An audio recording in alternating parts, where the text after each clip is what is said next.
Christmas is right around the corner. We got football, we got basketball, we got a few other games we want to talk about too. Are we going to be more of a Silent Night kind of show, or are we going to be Grinches? Hello and welcome back to The House That Happened, sponsored by Shoey's Bar and Grill, the only place to be in suburban Etobicoke.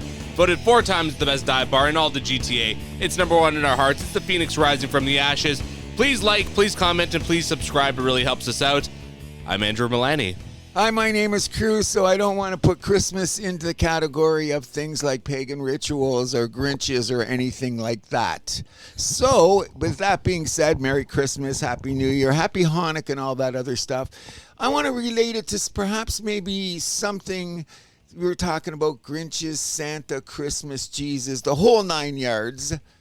Did you know every year that they have the Oxford Dictionary comes out with their word of the year? Oh, yeah. Did you hear what their word of the year was this year? I did not.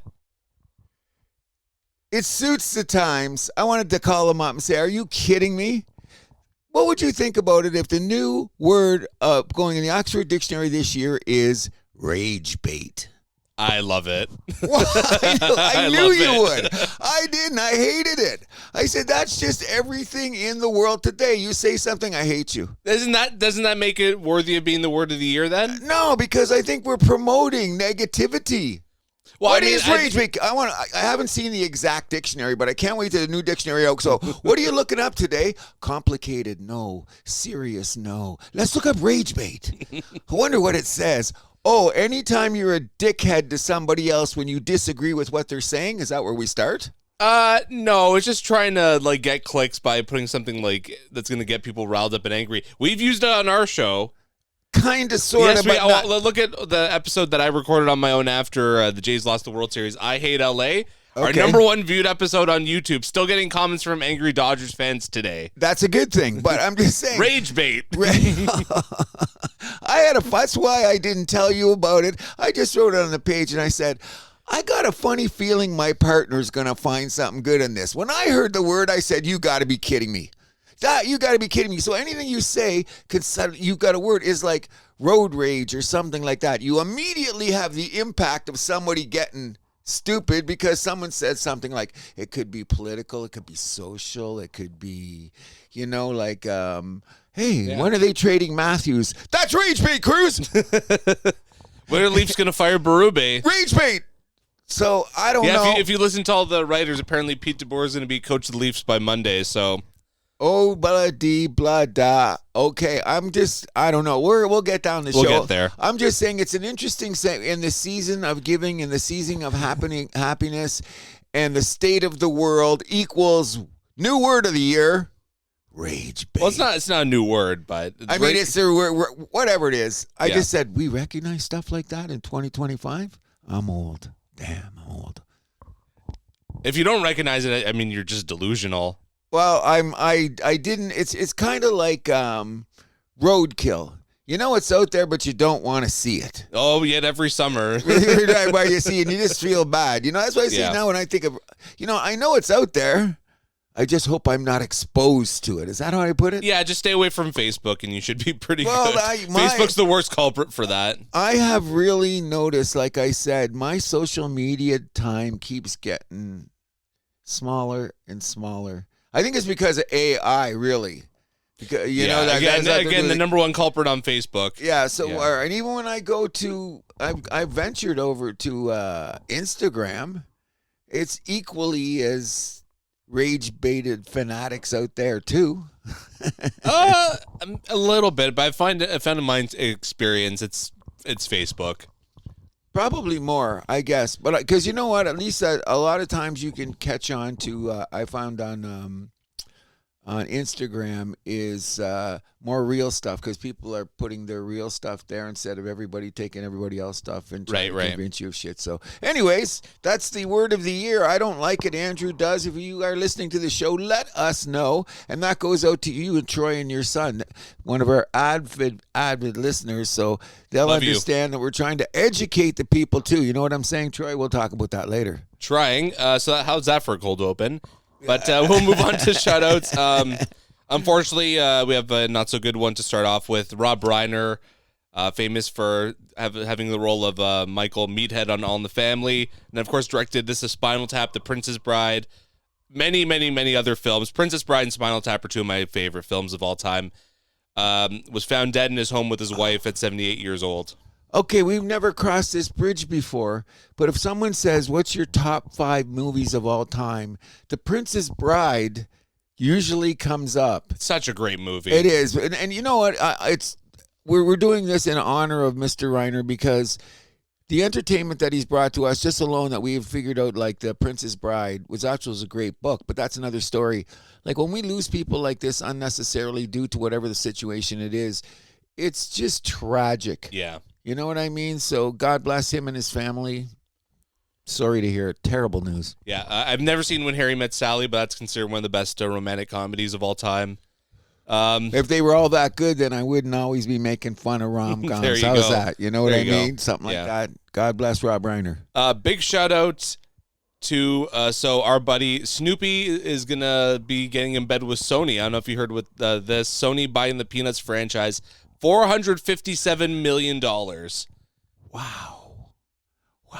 That's how much of a huge, especially merchandise cash cow Peanuts is. Yeah, not only that, but I mean, especially when we're talking about our boy Snoopy. I mean, come on. My granddaughter's gone completely Snoopy crazy, which is great. Nice. Yeah, even her avatars. I mean, if I put it up thing and it said Netflix, there's probably Snoopy in a Santa Claus outfit or something like that. That's pretty interesting. You know what I mean? Like, that's monopoly building, isn't it? I guess Warner is being bought by Netflix and Peanuts being bought by Sony. Uh-huh. That's the way of What's the world. next? In any event, before I forget, I was trying to remember. I couldn't put down where we wrote last time about that hockey team that had the Snoopy jersey. Yeah, 2 weeks ago. If we listened to the show, I forgot. It was like Tulsa or somewhere like that. I'm yeah. still in the investigation mode. How's that? We are still on looking for that. Panda's no longer endangered. How about that? That's an amazing thing. Okay, so that means that we can jump back and all the environmentalists. No, they can't because we've got other species that we have to protect out there. But pandas, that's so cool.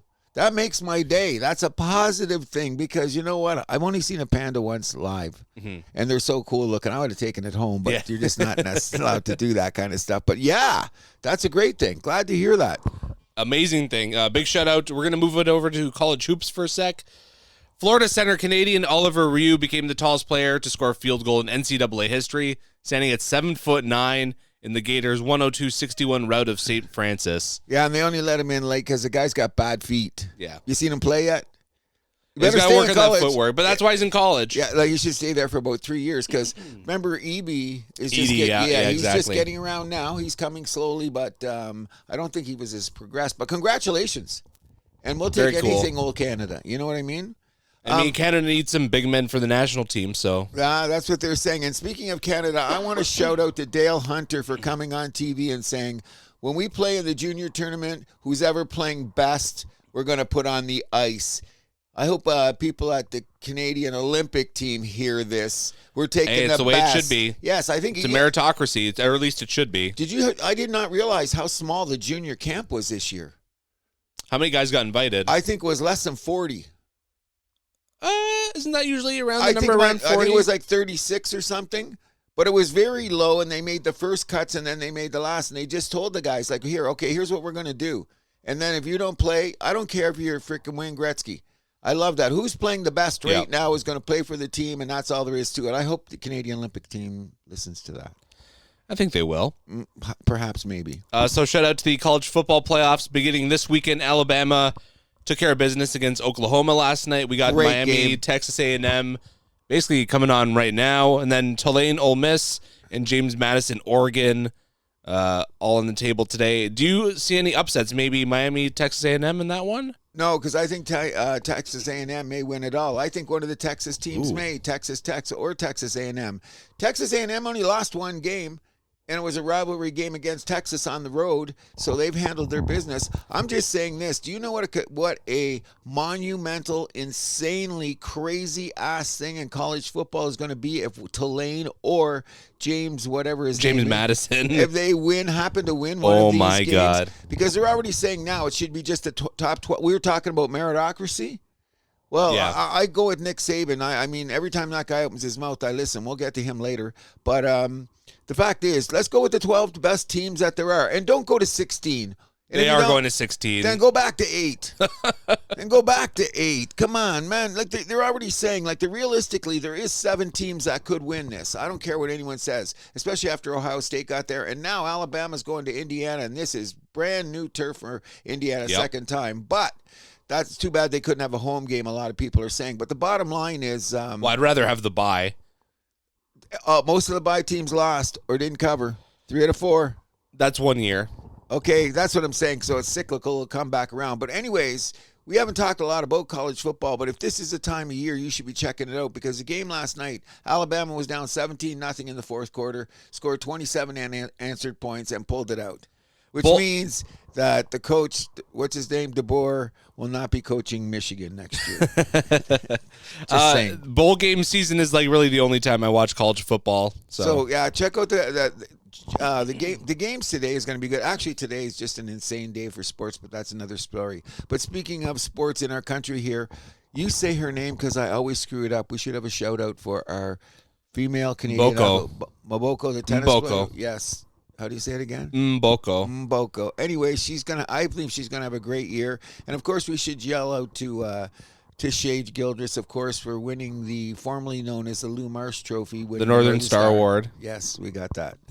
Okay. A couple sad notes before we go. First and foremost, it would be remiss of me. I didn't do a huge shout out to my brother-in-law, who unfortunately passed this week suddenly. Tully John O'Donnell, my wife's brother. Great guy, big 6'5" guy, music lover.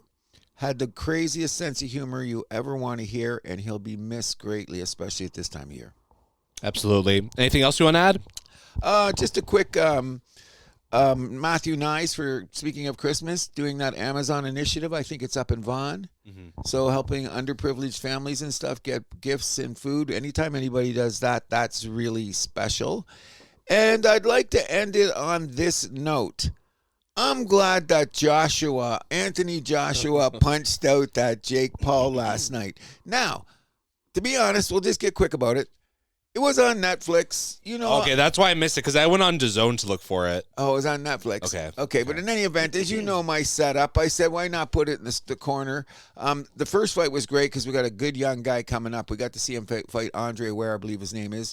But in any event, this fight should have been over in 3 rounds. This kind of reminded me of the McGregor-Mayweather thing, that once Mayweather knew that he had the guy, he just waited to get him. Yeah. Apparently, Jake Paul's got a broken jaw, and he was so happy to do it. But what this has done is 2 things in the world of boxing.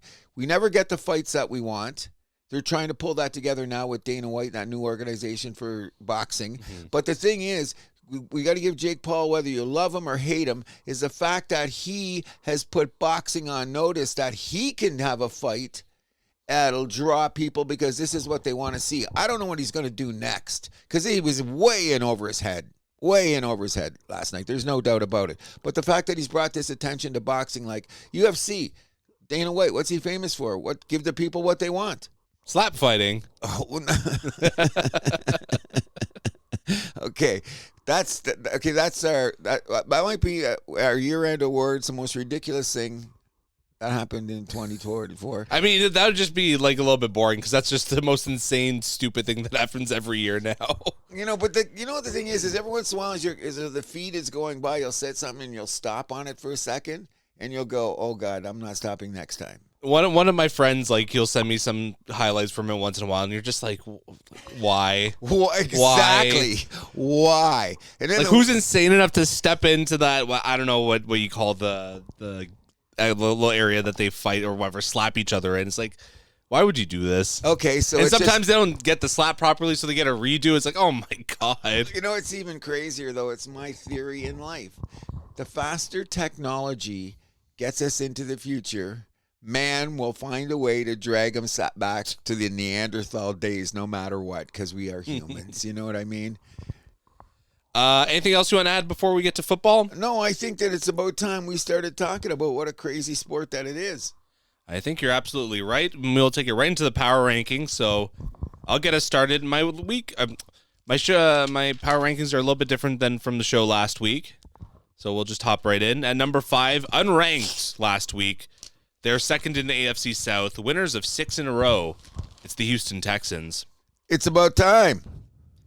At number 4, they were here last week, 12-2, first in the AFC West, winners of 11 in a row. I got the Denver Broncos. Okay.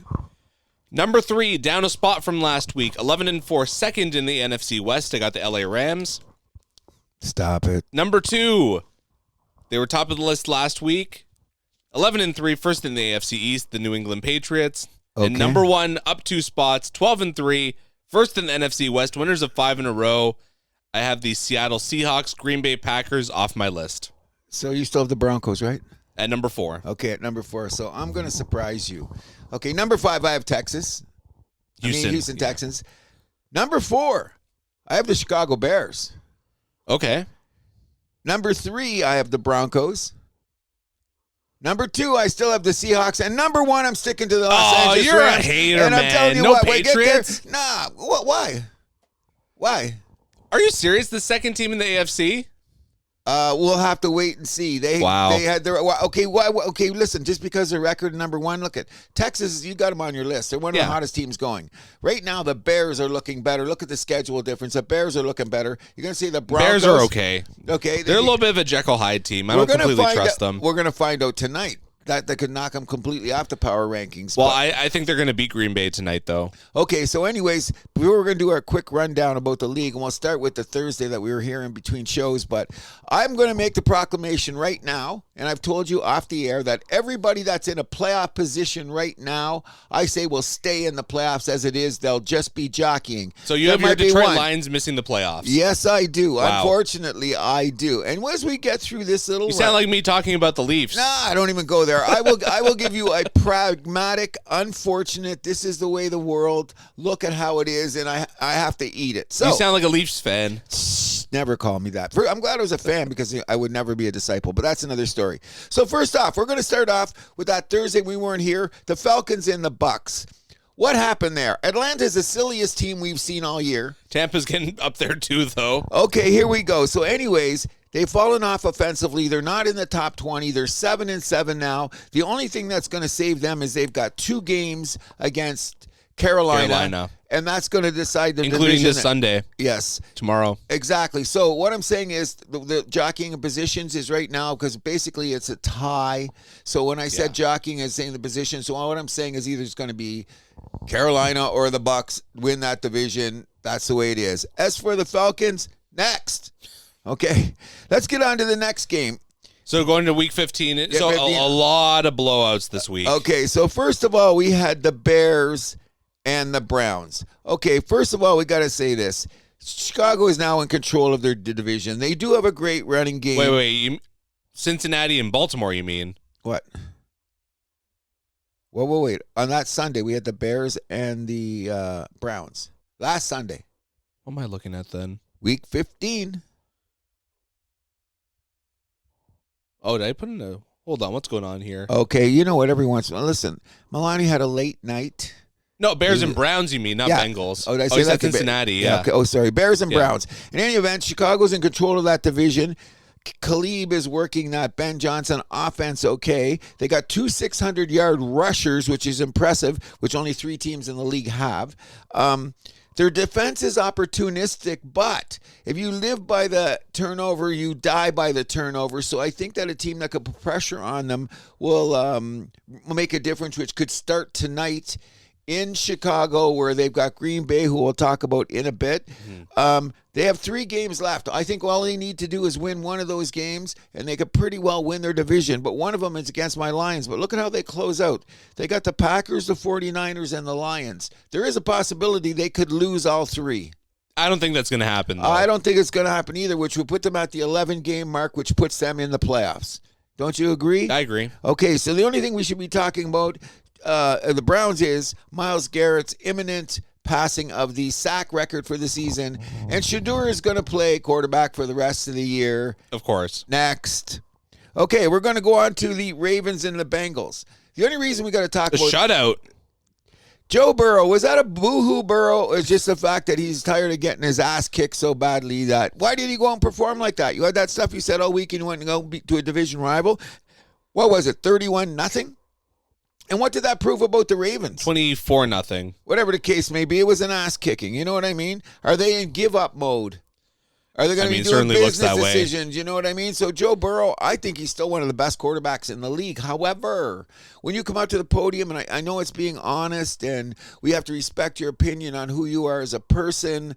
Sometimes airing your laundry in public makes you start getting suspicious. Well, also don't forget about the on. owner in Cincinnati. We know that there's a little bit of a Yahoo situation there. Well, they're already talking about the Carson Palmer thing from 20 years ago, and it's starting to look parallel. Ooh. Okay, so in any event, is this his first nudge at saying, get me the hell out of here? It looks that way. Okay, could that very well Hard be. to blame him, knowing what we know about the Bengals crossing the street and all that jazz. I hear you, but I mean, they have upgraded the facilities to a kindergarten level, so to speak, so I'm not really sure. The bottom line is I think the Ravens are done anyway. They got to play the Pats. They got to play at Green Bay, and then they got the Steelers. And when we get the Steelers are basically going to have to win one more. First of all, 2 or 3, they might still make the playoffs, though. Slim to none. That means the Steelers got to pretty well lose out, but we'll look at their schedule in a They second. might. Okay, so They what might. are you telling me? Who are they going to beat? The Ravens? They going to beat your Pats? No. The other 2 games, I think they could win, Oh, though. so they can win at Lambeau Field. The Packers look defeatable. Okay, and they're at Steelers. Division game, anything could happen. Pittsburgh won in Baltimore. Okay, so that's what I'm saying. My last note is not sure if they can make it. Okay, so it's going to be a long run for both. It's going to be, well, I mean, I don't trust either of these teams really, but someone's going to have to make it. Well, anyways, you have to measure your opponent at the time. When I get to another team, I'll explain my stupidity along the way. Ravens played a team like the Bengals that looked like they didn't even show up. Sure. So it was a glorified 7-on-7. So I can't really start saying, hey, the Ravens are suddenly got turning around. They got the momentum to go No, forward. I'm not saying that, but someone's got to fail their way to that AFC North title. I think It's going to be not a great team either way. Okay, well, exactly. And, Yeah. they'll still get a home game, which There you Tomlin go. and Rodgers will look like superstars, but that's another story. Well, maybe. Well, anyways, I'll put the Ravens on the fence because I'm saying everybody that I think is going to be in the playoffs now is going to make it. So I want to be consistent. So I don't think they're going to make it. Which brings us to the next game, which is the boo-hoo game, but it is in kind of a way. But the Chargers and the Chiefs. Is this the end of the dynasty in Kansas City? No. It's the end of this chapter of the dynasty, maybe. That's what I'm looking at. How like the Patriots was kind of like almost like actually 3 chapters in a way, where there was like the early 2000s they won the 3, then there's kind of that middle period where they went to a lot of AFC championships, but they couldn't quite capture it. Then there was the final step where they won, 3 in 5 years. Okay, so went to 4 Super Bowls. Okay, so I still don't think that Kansas City. It'll be very hard to imagine them doing that, especially at Andy Reid's age. Could there be a change in the regime? There's little things about Kansas City that we'll just talk about quickly because we don't want to stay on them because they're out of the playoffs and we don't talk them anymore. Official now. Okay, It's official. unfortunately, the sad thing is the face of the league tore his ACL. Yeah. You don't want to see that happen at all. That's really a drag. So one of the things is you got to realize about Kansas City coming back, and we say this is cyclical, they lost all the games this year by one score that they won last year by 1 score. So when you balance it out over next season, they should be somewhere in between. Playing a weaker schedule. Higher draft pick. And let's include about the 9-10 drops in key situations in those 1-score games. Now, was Patrick Mahomes trying too much because the run game wasn't doing what was effective? Mm-hmm. Sometimes you got to look at the nuances of the game. 9 drops in 3 of the biggest games. And here's another thing I think I just said. Every game that Kansas City lost this year is against a playoff team. Yep. So I think it's, don't say, and Mahomes is going to come back. ACL guys come back from it all the time. He'll be bigger and faster and stronger. I don't know what the Kelsey situation is. Chris Jones is getting a little long in the tooth. Yeah, Kelsey, retirement starting to come up again. Well, anyways, but Casey's going to have a 3rd-place schedule next year, so anyways, they got we'll see. They got 2 games to go, or 3 games to go. So let's see what they've got to show at it. But I mean, kudos to the Chargers though. That comeback started late in the second quarter. Only 42 seconds left on the clock. Casey didn't score all second half. Exactly, which just tells you something about the Chargers defense.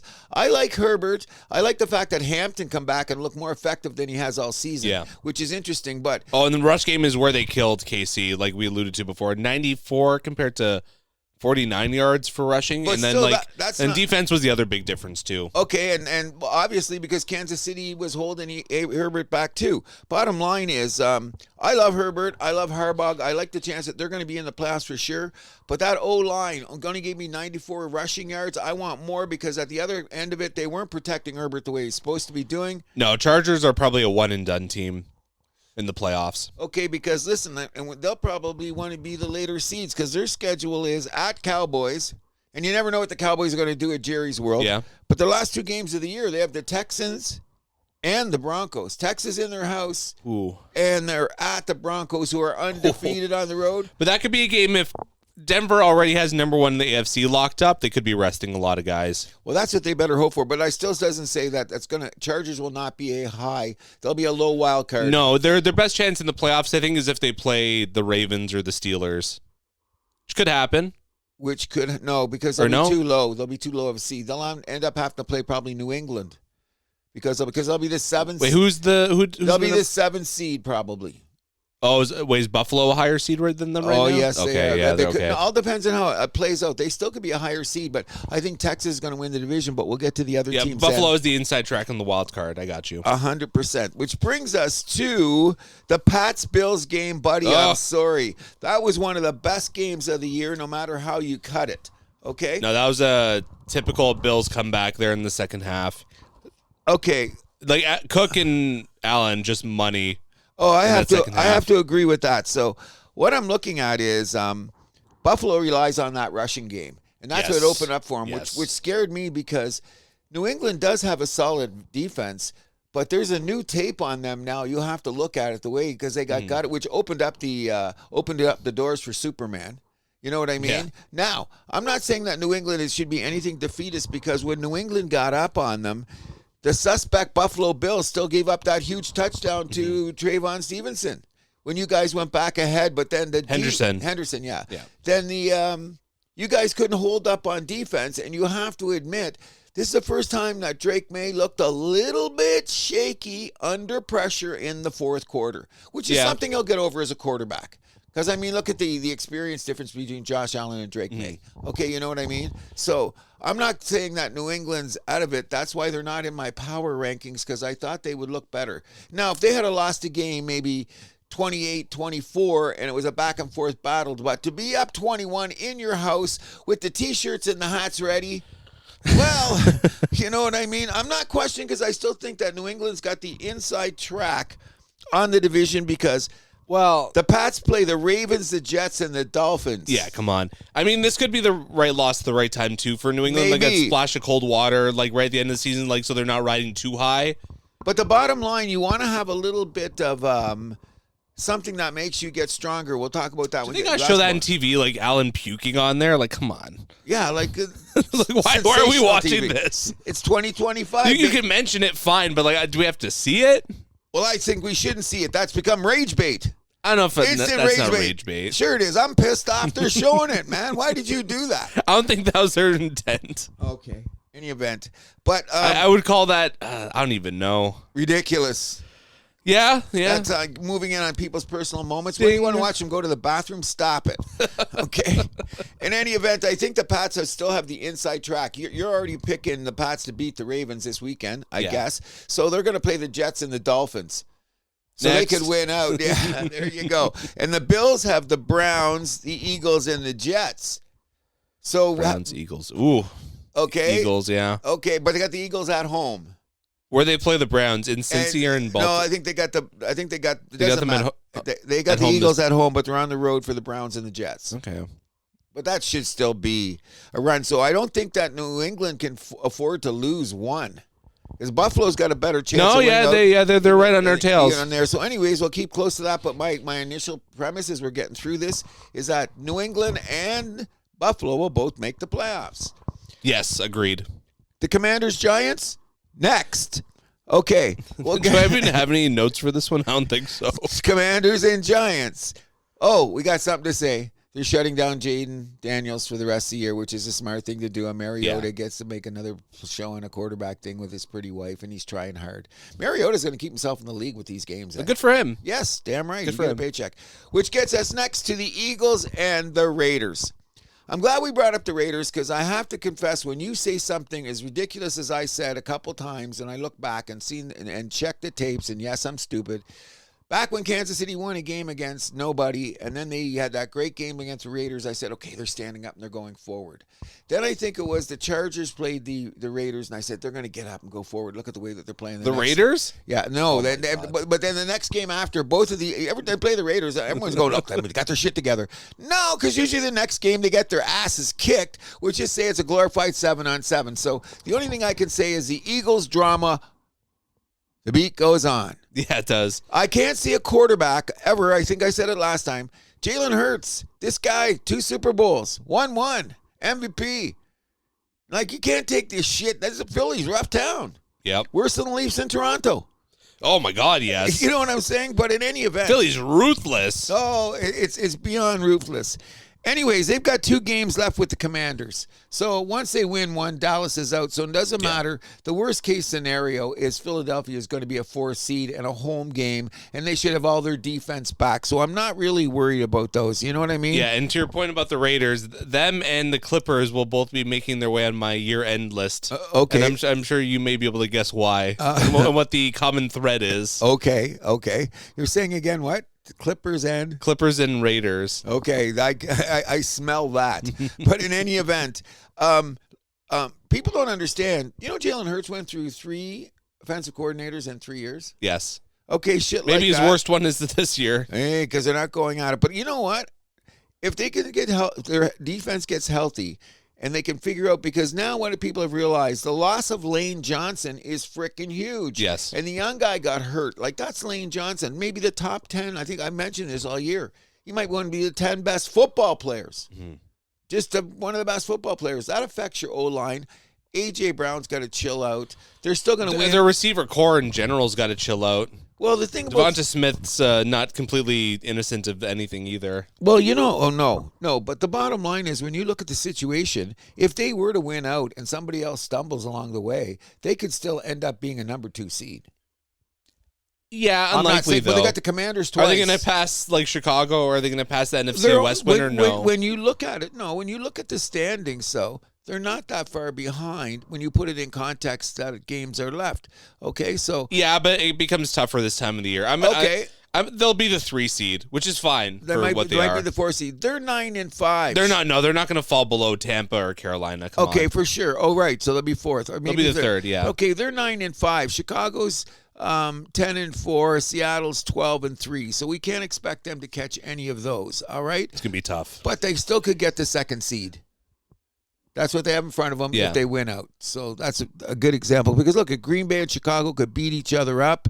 And Tampa Bay or Carolina is not going to be in that picture. Green Bay, you're starting to see the chinks in the armor, though. Well, tonight's going to be a big decision because we'll get to that. So, the Raiders. Now we're going to get to the Jags and the Jets. Another situation here where when you beat the Jets, you're beating me and you. Yeah, I got no notes for this one. Okay, well, Next. anyways, no, we can't go away yet because the Jags are now 10-4, head of their division. They got an outside chance of being the number 1 seed. It's not going to happen. Not going to happen. Because, first of all, they got the Broncos, the Colts, and the Titans.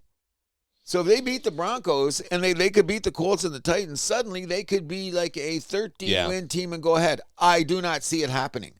However, Trevor Lawrence is playing the best football of his career. Yes. By far, he's showing his athleticism. He's showing that gun that he always had because he threw some windows on the weekend.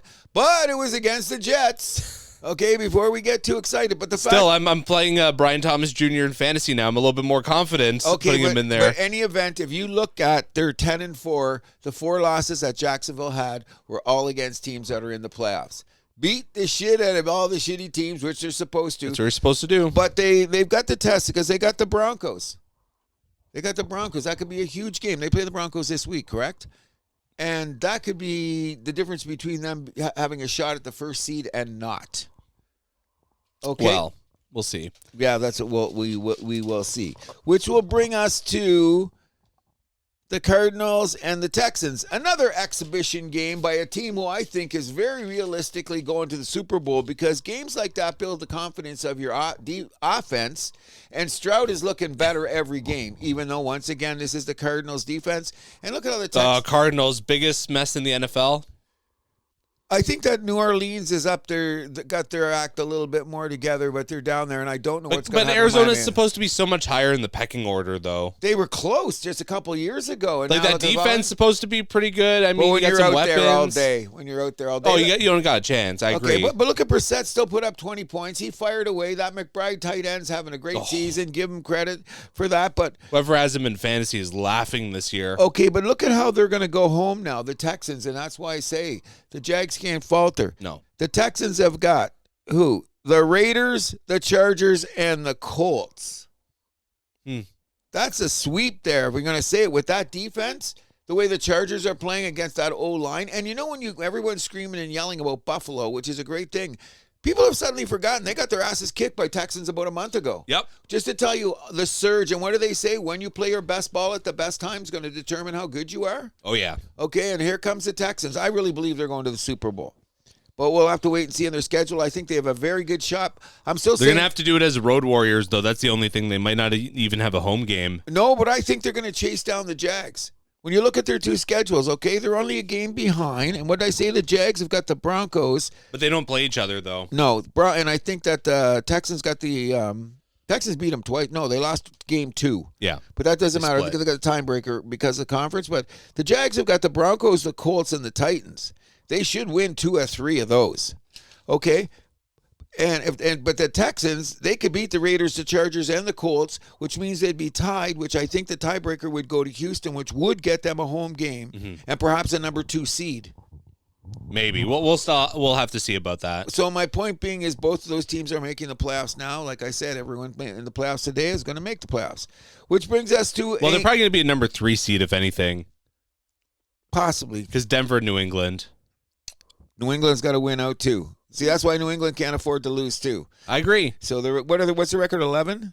Yeah. 11. So Houston's 2 games behind. Their best thing is to beat the Jags out for the division and get their thing.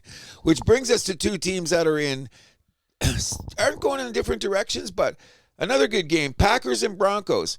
First of all. You missed Seattle, Indianapolis.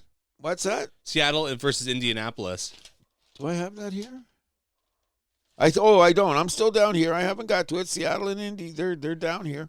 The only thing is, as I said about Seattle and in Indianapolis is, we'll talk about Seattle more later. I've got them right here. The only reason I haven't seen much about them is because at first I was kind of skeptical about a team with that good a defense, and they could barely beat the Colts by what? Well, they didn't score a single touchdown. They were down 13-3 late in the first half. Okay, so there you go. But we'll talk about them later, because the only thing we should be talking about that game is props to Phillip Rivers for not getting killed and being out there and showing courage and take a chance when you can. But we'll get back. He looked old, though. He looked old. He definitely did. In any event, Seattle came out of that with the win, which we'll relay it down to Thursday when we get to that. When we get to that. The big game was the Packers and the Broncos. Bo Nix was his coming out party to me. Okay? Oh, my God. Him out passing Love was the story of the game. No doubt about it. 4 touchdowns, 302 yards, and Love only 276 with the touchdown, 2 interceptions. Okay. Broncos also with 3 sacks in that one. Okay, and now we have a team led by Sean Payton who are undefeated at home this year, and I think they've won 14 straight or 13 straight at Mile High, which is giving them an advantage. Yes. Okay. Which brings us to, it was a very good game, but the Micah Parsons injury is traumatic. Out at least 9 months with the torn ACL. Now, the difference is Kansas City's out of the playoffs, unfortunately for them. So, apparently, Mahomes has already had a surgery. I believe it. Yeah, he's already had a surgery on the way. I hope Micah Parsons, Godspeed to both of the recovery, regardless if you cheer for their teams or not. Hate seeing injuries. Yeah, like hopefully Micah's ready for start early next season. Yeah, that's what they're saying. But in any event, what this is going to do, and it showed towards the end there when Bo Nix got away. Part of the Micah Parsons persona is he has the most pressures in the NFL. Okay, if it wasn't for Myles Garrett, he would be Defensive Player of the Year, which what it does is that makes your secondary stronger because they know they can hang back. a bit because they got the pressure going. Taking him out of their defense is going to be structurally going to change them dramatically. And the fact that weapons keep falling down for Jordan Love as good as he is playing. Now Christian Watson's out. Now what happened was that they lost the tight end Kraft? Yeah. But Watson came back and they're going to stretch the field. What are they going to do now? Their running game is pretty good, but it's going to have to be better. They lost a guy in their O-line. Well, they still got some wide receivers that they could play with. I mean, losing Tucker Kraft still hurts, though. And now they're not sure if Christian Watson's going to be playing for 2 weeks. Or is he questionable for this week? But it's the NFL. I don't think he's going to play. I don't think he's going to play either. So, anyways, that puts him in a precarious position, especially when the Pack, they still have the Bears, the Ravens, and the Vikings. So they want a shot at winning this division. They have to win tonight. As for the Broncos, I can't see them doing anything but skating home safely because the only game they got to really work, well, they've already beaten the Chargers, but they got the Jags, the Chiefs, and the Chargers. This time last year, you'd be talking about, wow, that's almost a gauntlet. What is it this year? They got the Jags. Well, we'll talk about that when your picks are coming up. So that's a game there to keep them ahead. But at 12 wins this right now, I think they're going to beat the Chiefs, and I think they have the Chargers at home. So when you got that combination, what's that going to do? Broncos are the number one seed is theirs to lose, in my opinion. You know what I mean? And with Bo Nix playing better, and that defense is one of the top units in the league. I see this as the Broncos going up, and the Packers going down. Yes, I agree. I agree. Now we'll go to the next game: Lions and the Rams. Next. Okay, we don't. No. This was a heavyweight prize fight, going punch for punch for 15 rounds. Yes, it was. But what ended up happening? Well, the third quarter, you guys blew it. The Rams outscored you guys 17-0. The Rams outrushed you guys, which I did not think was going to happen. Where was Sonic and Knuckles? Nowhere to be seen in this match. Yeah, but you know what the thing is? That just tells you how good the Rams defense is. They're like top 3 against the rush in the league. So I'll give them credit for that. But we'll talk about the Rams later and what they did with the rushing game when we get back to the Seattle game. My take on this is that Detroit just doesn't have the secondary to stop anybody. No. We've given up, 30 points 3 games in a row. We've given up almost 400 yards passing every game. The front seven's playing their asses off, but the guys back there, we got guy from James Madison playing, I think. This has been a recurring issue now for the Lions. Last couple of years. Yeah. And I always say this to everybody, and it's killing me to say, and Joe, I know you're listening, that's my brother. I doubt if we're going to make the playoffs. And here's how fragile it is in football. Not just doubt. You said flat out it's not going to happen. Unless they win out, I don't think they're going to happen. My hopes are not. I hope we win every game. I'll still be nuts cheering for them like crazy. But I'm going to be realistic about the matter and say I don't like our situation. So to tell you how fragile football is, just remember it'll be just 2 years ago. We were up by 17 at halftime in the NFC Championship game. And here we are 2 hours later. We got questions. So when you get there, it's always in the moment. You got to take that moment. We had a moment. Is that going to be the closest I've ever going to be in my life to seeing the Detroit Lions get the Super Bowl? I hope not. We'll see. That's the closest, bro. Think about it. I know. The closest it's going to be to getting to the Super Bowl. So in any event, the Rams did what the Rams do. Unfortunately, they lost Devontae Adams. That was an ugly week to week with the hamstring. So we're going to see. But we're going to get back to the Rams in a minute. So we already talked about, then we had the Saints and the Panthers. Oh, man, how did the Panthers choke this away? That's why you call that division one of the worst in football, along with the AFC South. Well, no, not really. It's only the Titans that are down there. They were up 17-7 in the third, and it looked like they were going to put it away. Okay, the only thing is, and I took the Saints in this game, because the Saints are at home. And for some reason, the Saints, even this year, they battle, and I think they haven't lost a spread, I think, at home. And it was a division game. No, at home, I don't think that's not true. Are you sure? Yes, there's a bunch of games we picked that the Saints didn't cover at home. I'm going to have to check. Yeah. In any event, at least the spreads that we're going with on the show, but okay, I'd have to check them back. But anyway, they've been against their division. Against their division. That's what I mean. When they play against their division at home, check when they play Atlanta. Check when they beat Tampa Bay. You know what I mean? That's what I mean. In their division, they're just one of those teams when they're playing because they know each other. And look at how weak those teams have become. You're talking about a 5-1 Bucks team. Well, it's never been a great division. No, and Tampa Bay is going to own it. So in any event, we can move on from that very quickly. My only point there is that the passing game was the only reason why the Saints won. Tyler Shough way outplayed Bryce Young in this one. And looking at the stat sheets, confusing that the Saints won, because you look at some of the numbers, you're like, Carolina must have won by like 10 points or something. Yeah. Like 5 sacks to 1. You must have thought like there was no space for Tyler Shuck Turnovers. Yeah, exactly. Turnovers. That's what'll kill you every time. And you know what? At moments, I know that kid was flinging it on the Saints. I forget his name, Schlo or whatever. Shuck, whatever. He was chucking it, man. Like, he has some potential. Obviously, you can see you doing it. But this is a team that you just win a game, and you're supposed to be solid on defense, and you can't. This guy looked like freaking Brett Favre out there. You know what I mean? So I don't know. The next 2 games, you got to figure the Panthers play the Bucks twice. Yeah. That's going to decide who's in the division, and I don't think either team's going anywhere. There'll be a footnote in this year. They'll be able to put up a banner to say they won the division. Okay, better than the Colts AFC finalist banner. Okay, so then we had the Vikings and the Cowboys. Next. Yeah, later Cowboys. Yeah, no, Vikings pulled away in the 4th in this one. That's all I got to say. I can't believe that. That's why I want to move on about the Cowboys. They're such big frauds, and you know what? They still have a mathematical chance. That's why. Well, they don't have a defense. That's the issue. Well, it depends on what week it is, what day it is, who they playing. Is they play at 1 day, play at 4? Come on. Anyways, Cowboys, Vikings next. Then we get to the Steelers and the Dolphins. Oh man, Dolphins stink. Tua, what's going on with this guy? Is he done? No, because the quarterback shortage in the NFL is so severe that someone's okay. Well, is he done with the Dolphins? Well, according to the insiders, yeah, but that's $50 million, or that's a worse salary cap bump than the Russell Wilson deal in Denver. And just think about Denver. All that money's off the cap this year. Sunken cost fallacy. There you go. Thank you very much. That song is coming. But think about that. Denver now has that money off the books next year. Yep. They got a record. What are they, 12-3?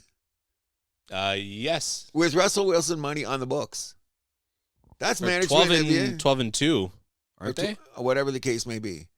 Yeah, 12-2. 12-2, 14, 15, 16, 17. Yeah, okay. They're 12-2. Anyways, with Russell Wilson, dead money on their freaking salary cap. That's executive of the year shit, man. Good drafting, good coaching. Yep. You know what I'm saying? That's how I'm looking at it there. Maybe the Dolphins are looking at that. Perhaps maybe if McDaniels gets fired and becomes an offensive coordinator for the Detroit Lions. He won't. I think he's going to stick around another year. He would have been fired already. Where they're going to see. They got 3 games left to show. Was it Tua's or was it the system? And what do you think of the Tua look after the game, hanging out with Jalen Ramsey for like 10 minutes, didn't go back to the dressing room, last guy back, out in the field, chumming around like it's no big deal, and you just got your ass kicked. You threw terrible interceptions. You know what I mean? Something stinks there. Maybe everybody's not getting along. We don't know, but we'll say this. He's being benched this week. Steelers look good on offense, finally. Their defense coming up. Godspeed to TJ Watt coming back after having that weird lung issue, eh? Like, what was that all about? I don't know. J.J. Watt said that people do this all the time. It's some kind of thing for your muscles, and he just made a mistake doing it. Weird. Kind of like, you know, when Herbert became the starter. Remember they punctured Tyrod Taylor? Yes. And then all of a sudden you had to come in. It's the same. Whatever these guys are playing with needles, better know what you're doing. But Miami's now, I think that it's going to be very interesting because the Steelers have a bit of momentum. And if they can get that series, if they can get the division win, do you think they could win a playoff game at home? No. What if they get the Chargers? I think the Chargers win. I don't know. Steelers is the ongoing saga in the league. All of a sudden the thing is down as Rodgers is no longer Rip Van Winkle. Tomlin's not getting fired. And next, Big Ben had to do a big 180. Yes, he did. So the whole thing. No. Now it's Tomlin. Of course, has the lifetime contract with the Steelers. Why would they fire him? I don't think they'd ever fire the guy, but that's another story. Which brings us that's its own issue. That brings us to the game last Thursday night. Wow. It's perhaps the game of the year. Seahawks, Rams, I think it is so far. Okay, so now we have a little dispute between the two of us in this respect. You've got the Rams as number 3, and you got Seattle as number 1. I had to put Seattle number 1. They beat the Rams. Okay, so I think if they play again, the Rams are going to kick their ass.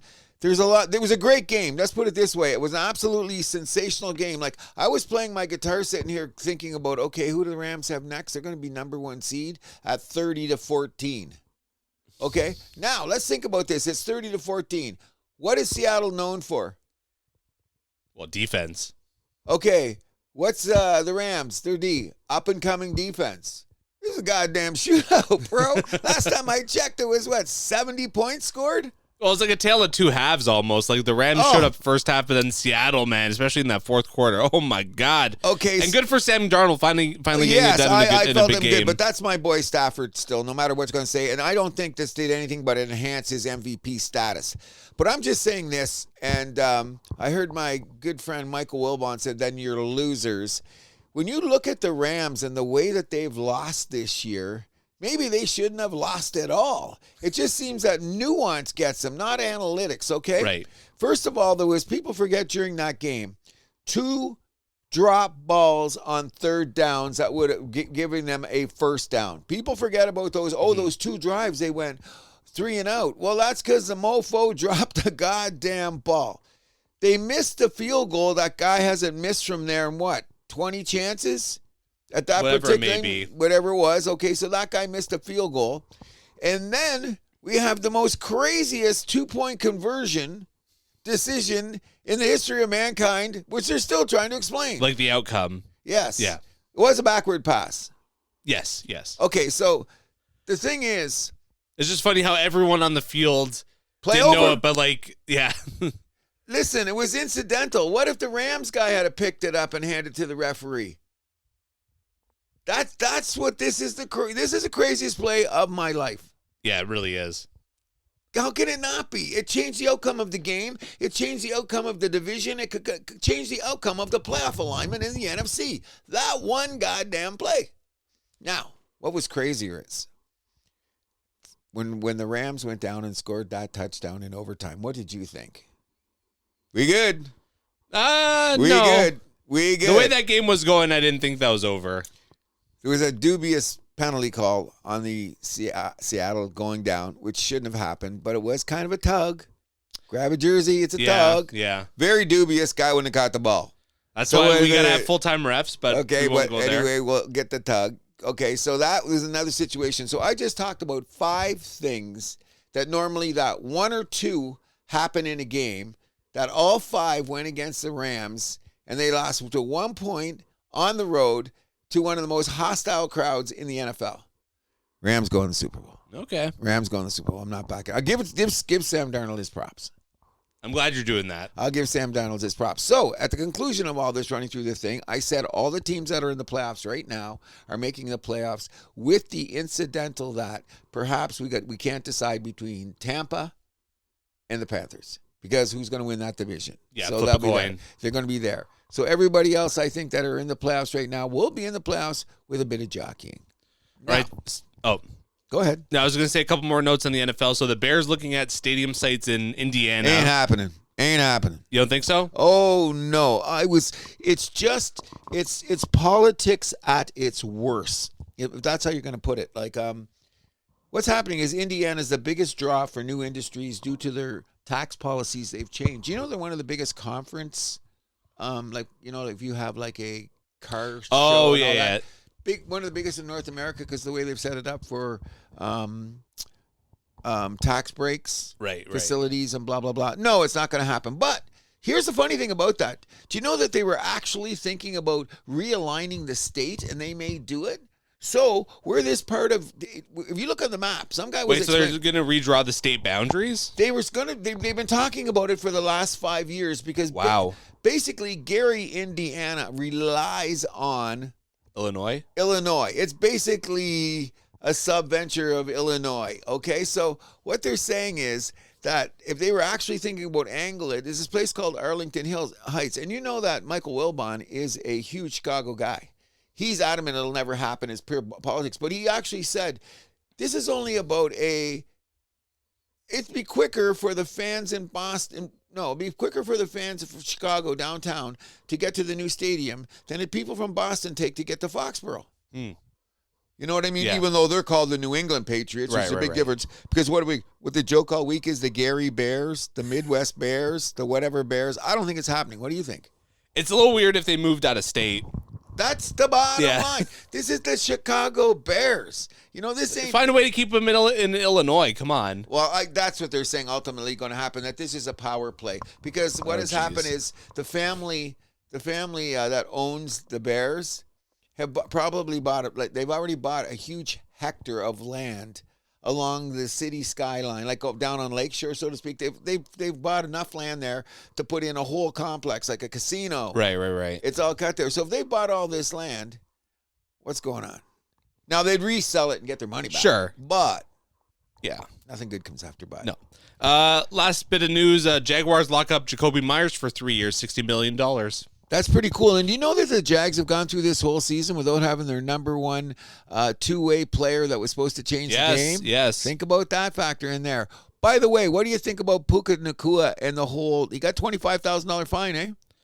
I don't know anything about this. I just saw the headline, and I'm like, okay, let's get to it quick. Puka Nacua is nuts. I've seen him on McAfee a couple times. Yeah. This he's a guy, character. Oh yeah, shucks, and he's not the best wide receiver in the league. He's not, but he is dynamite. Oh, yeah, top 5. He's up there because the way he runs routes with Stafford. Stafford's making these guys look good, okay? Like Cooper Kupp, all that shit. But in any event, I seen it. He was on some streamer show. Like one of those guys, like maybe when Jake Paul was like, they were like 10 years ago when they were building their way up. There's these popular streamer guys, they've coming on. And it looked like joking to me. Perhaps maybe he had imbibed in some kind of gummy situation because they were all laughing when he was saying, yeah, man, I think these referees, they try to get on TV. Oh, that one. I thought you were talking about the other Nacua thing.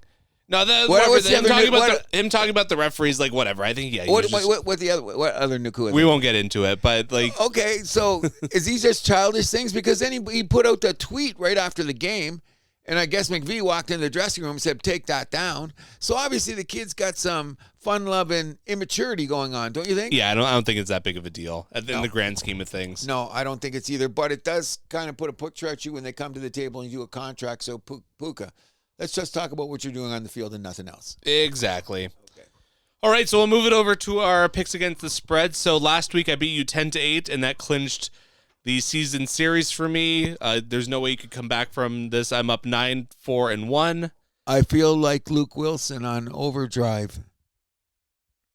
My Windsor buddy. Did you see his picks this year? No. He has now classified himself as the worst guy ever to be picking picks in the history of football. Wow. So that was me getting 10 points last week. That was the only time any of us got 10. Got double 10, digits. Yes. And that comes a couple weeks after I got only 1. So listen, life has a funny way of balancing itself out. If you were figuring on making money on the House That Happens picks, we sell bridges, bro. All right, well, beginning with the Saturday doubleheader. So Washington is hosting Philly. Philly is favored by 7 points on the road. I'm on the Eagles. Washington at Philadelphia? Philly at Washington.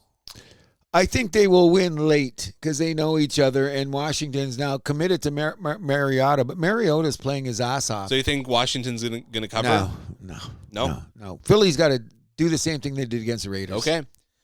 Green Bay at Chicago. Chicago favored by 1.5 at home. I already alluded to this. I'm taking the Bears. I'm taking the Bears, too. I don't want to. I think it would be better if Green Bay won.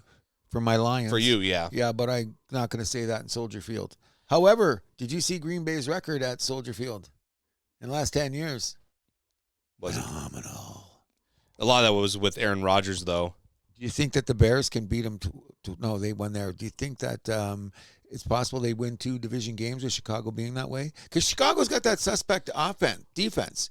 Like, it looks good, but they give up a lot of yards. They do. And Caleb's only throwing less. Well, they're kind of like classic bend, don't break defense, right? 100%. And they got to rely on the running game. They got 2 600-yard running backs, 206 yards. And Caleb's throwing percentage is not good. Did you hear him say the other day?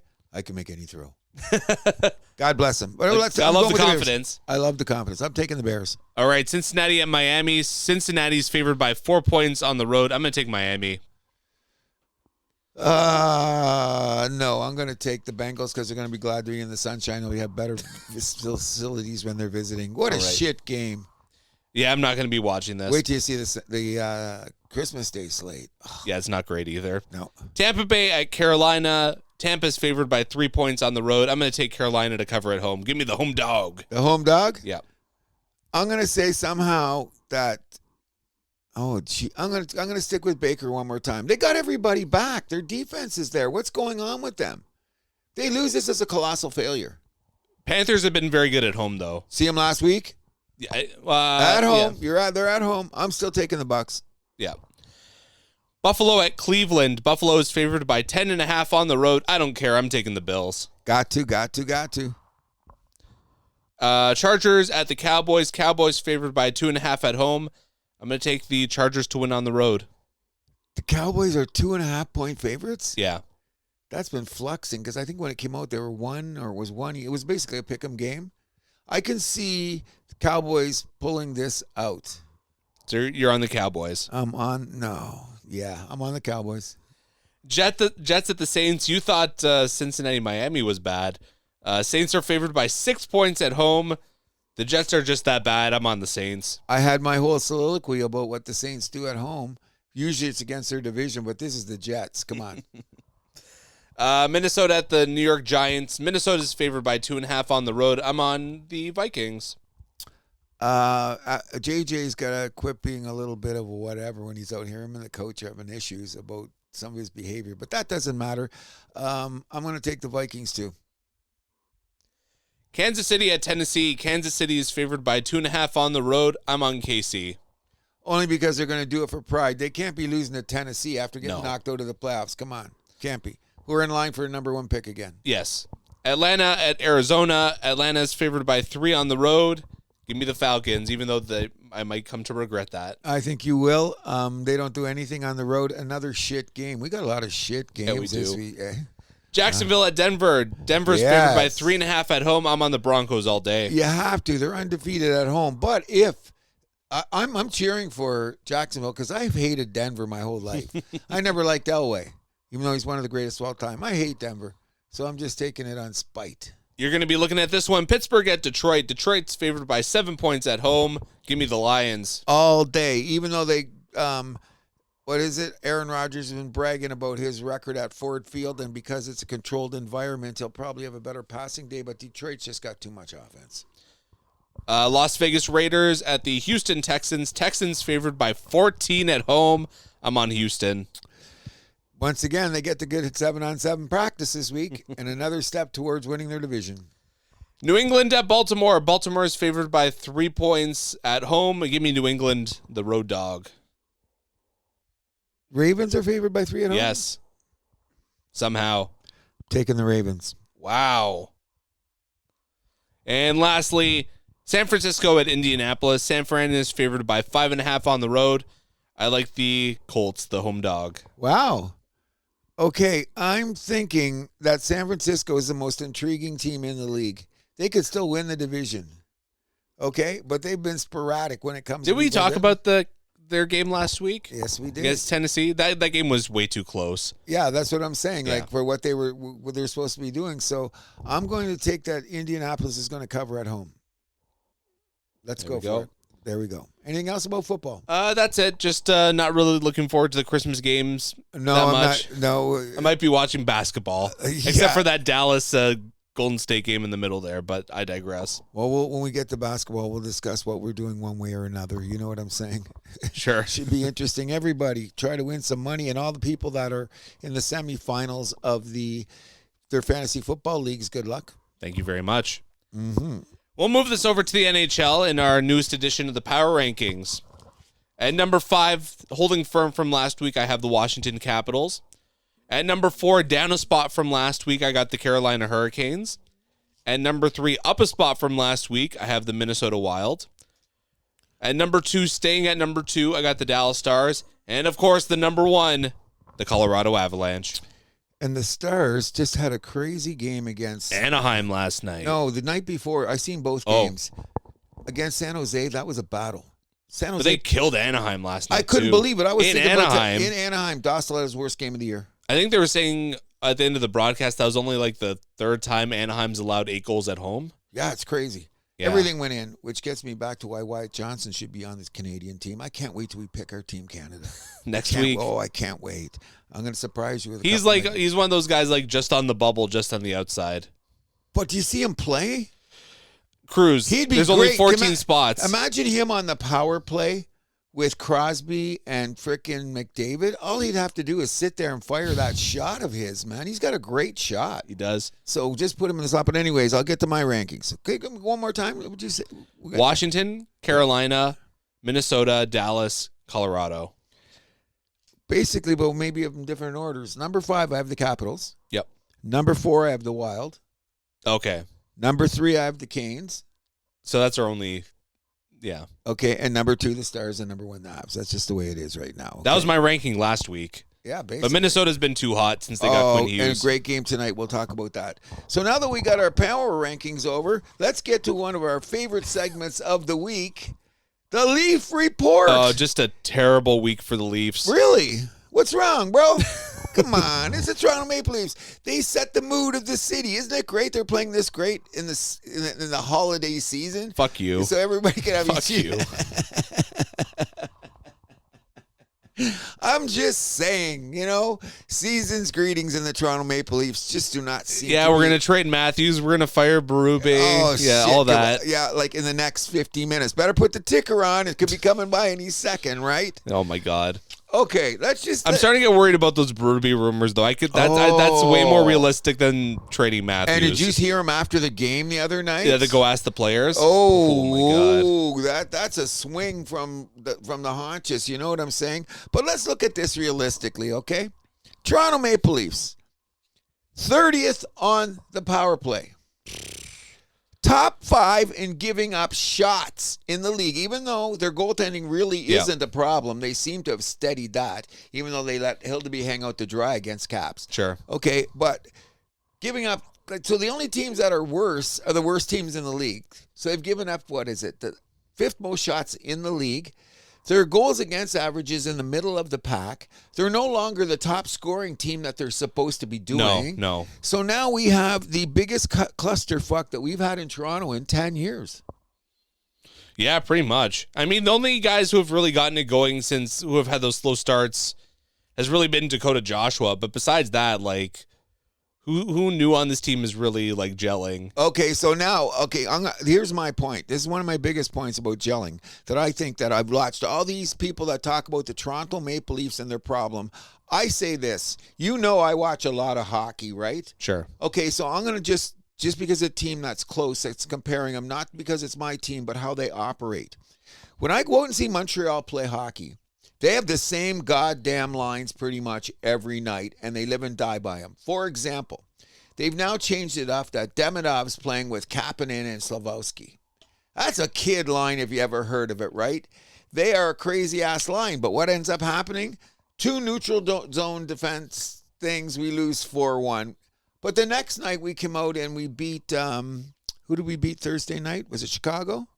They were the best line on the ice, but they were consistent. And now we know that they got the Terrier guy coming in. He's going to play with Suzuki, and he's going to play with Caulfield. They consistently have a line of Evans, Gallagher, and Anderson. Those guys play most of the time. Well, it's not so much about having full line. It's more about pairs in the NHL. That's what guys have found. Okay, so... But even that seems to be a little bit in flux with the Leafs. Okay, so I'm going to give you my number one example of pointing this out.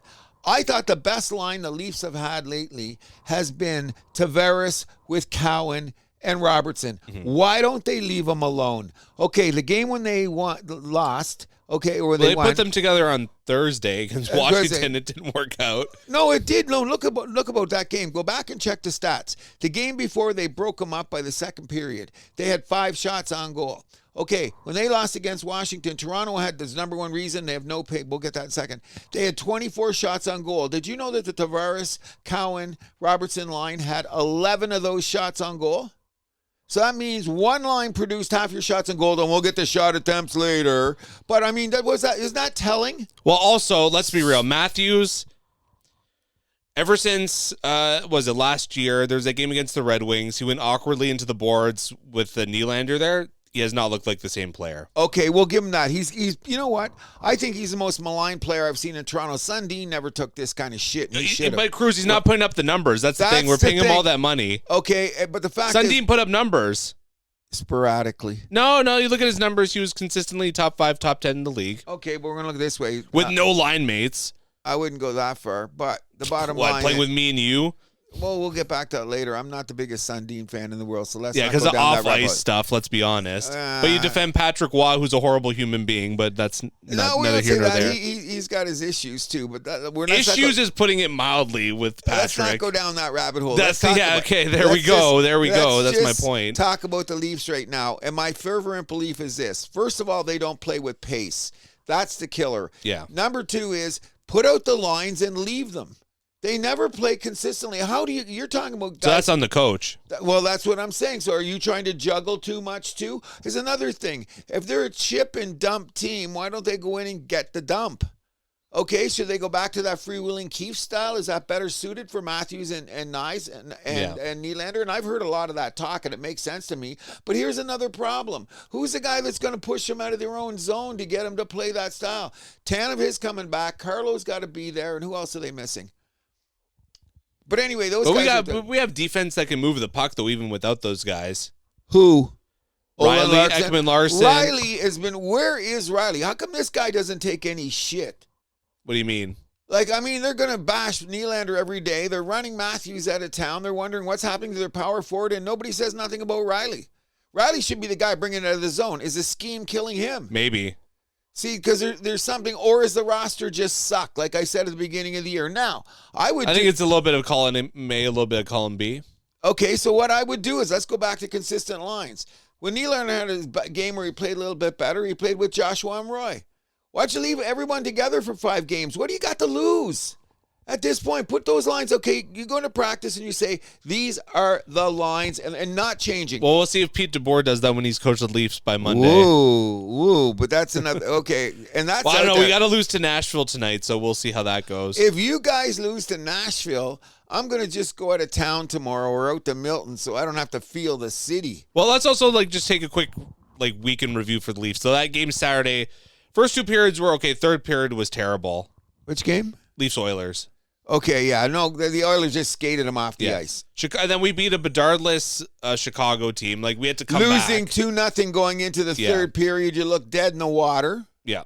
And then what do you do the next game after that? That's one of the worst performances I've seen from the Leafs in a long time. Because they couldn't get past center ice. You know what I mean? And Jacob Chychrun, we're going to get to him a little bit later. Oh, yeah. He should be getting serious consideration for Team Canada. We're not, see, don't be, I pick my team. I picked my team. Just not saying anything, but I picked my team. I'm just saying he might be on my roster when we talk about it next week. Come on. That's what I'm getting there. But a couple of chances, he got wide open. Here's another thing. Why don't the forwards defend to the hash marks, which is a basic thing that you learn going back to midget hockey? When they get in a panic mode, everyone runs to the net. And then there's somebody out at the hash mark creating mayhem. So why don't they just bring your guy back to the... Because Matthews got out of position a couple times, but Matthews was nothing against. That's more of a job for the wingers, though, to get to the hash mark. That's what I'm saying. Yeah. Go to the hash mark, defend your spot. Don't leave your man. Okay, don't leave your man because everybody's rushing because it's a chip and dump team. Well, sometimes you don't go in the corner and leave your man. You left the hash mark. Now you're in too deep. So when you do the breakout, half the time you leave it in the neutral zone because you're past the hash marks. So there's some basic structural things because I watch a lot of games, like I said, no disrespect. The amount of neutral zone turnovers in this league is insane to start with. Oh, yeah. Is insane. Every team, Colorado included. But what happens is when you let that leak into your own zone and you become the Il Paisan delivery man. Mm-hmm. Or you can't deliver the puck out of your own zone because the Leafs have no pace. Benoit plays his ass off. What does he get for it? Yeah, exactly. He needs someone else to move it with him. Now Roy and who else? You know when I say the table hockey players? Yeah. Domi's turned into a table hockey player. Yeah, he's having a rough year. All those guys are just going up and down the wing, and nobody's creating any pressure in the center, but yet they give up the most pressures from the center in the league, or second worst in the league. So I'm not a big analytics guy. But when you start hanging up the analytics about the Toronto Maple Leafs after 32 games, are they a playoff team? Oh, man, I don't even know. If they make the playoffs, that's a huge one. I'll be happy. Okay, so you got to realize this. This is the craziest league, the craziest season in a long time. What is it? There's still Buffalo's only, 9 points away from the top of the division? That's insane. You know what I mean? I do believe it's 9 points is the division. So Should the Toronto Maple Leafs be panicking? Perhaps, maybe. I wouldn't say panicking, but very worried. Okay, so why is it that it's okay for William Nylander to take all the abuse in the world and nobody else does? What do you mean? Every day we got a Nylander story. Nylander this, Nylander, he got to do this, he's got to do that. So you're saying Marchand was right about the Toronto media then? I'm not saying that at all. I'm saying what the coach is doing. The coaches and him are getting into it all the time. I mean, that seems like something between them two. Two insiders. But also, Ruben Matthews has become a little bit of a story, too. But you know what? The thing is, Matthews has got this air about him that people in Toronto don't get near him because they're afraid. That's the aura that he has. Like the media? Everybody. Like, what do you mean, everybody? Two big insiders said this week the vibes on the Toronto Maple Leafs are the worst that they've seen in 10 years. Matthews doesn't even look like he's getting ready for games. He shows up, ties his skates, and gets out there. Okay, that's a bad look if that's what's going on. You know what I'm saying? Right. So, but anyone doesn't want to step on Matthews' toes because they're all waiting for him to break out. So let's not put any more pressure on him. That kind of noise is going on. So I don't know what to say. I watch the Leafs every game. You know what I did yesterday afternoon because I was doing stuff down here? I just put the Leaf game on, Capitals game on, just to look to see what they were doing. And I've said this 20 times. No pace, no game. Yep. You know what I mean? And you look at teams that you even come out with pace. For example, San Jose came out the other night and they skated their asses off against Dallas, who we've got both at number 2 in our power rankings, right? You could see that Dallas was a little bit better team. Bottom line is San Jose made about 2 of those crazy coming through the middle mistakes. Dallas capitalized on them. And they ended up winning, 5-2, but there was an empty net goal. But it was 2-2 for a while. The fact is, San Jose never changed their pace. They just kept coming. They said, we're going to go. We're going to go. The Leafs look like the air is coming out of the balloon. Look at the third period. Yeah. Edmonton game. Another one. Time to blow it up. Do you think so? I don't know. I'm starting to get it's in the back of my mind. As a diehard Leaf fan, how does it feel? Because you guys were like predicted to get your usual 100 points. Sure. You've already wrecked your home schedule with all those advantages that you had early in the year. Do you know that you're playing 21 games in January? No, I was not aware. I think it's 21. The average team in the NHL is playing 19 to 21 games. Last time I checked, there's only 31 days in January. But if the whole league is playing that many games, then that's just going to be a whole chaos soup. Okay, so that's where somehow you got to start stealing games. You see your next 5 or 6 games? I'm not going to mention names because I don't want to get you depressed. Well, because the good thing is a lot of the teams are going to be playing back-to-backs. Like the Leafs definitely have the backup goalie advantage. Well, the only thing you have too is you have the least back-to-backs, and you know, there's another thing you got to worry about. Three of your back-to-backs are after the Olympics. Mm-hmm.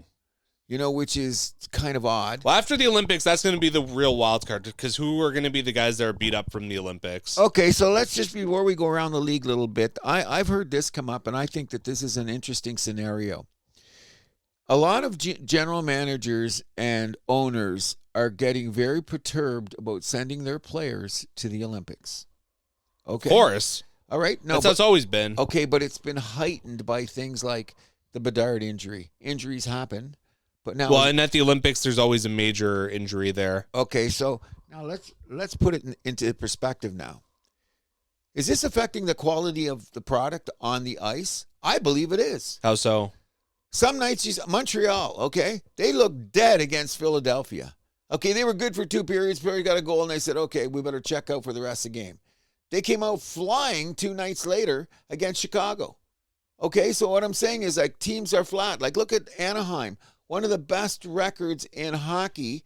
They were playing Dallas on a back-to-back, and I think they were playing at home, were they, or was it in Dallas? Yeah, but it's middle of the season in December. You see this anyways in hockey. 8-2 after you're sitting at home. Now, the big thing is, like we talked about before. Welcome to the NHL, man. Weird things happen. Okay, so now these nagging injuries are going around all over the league.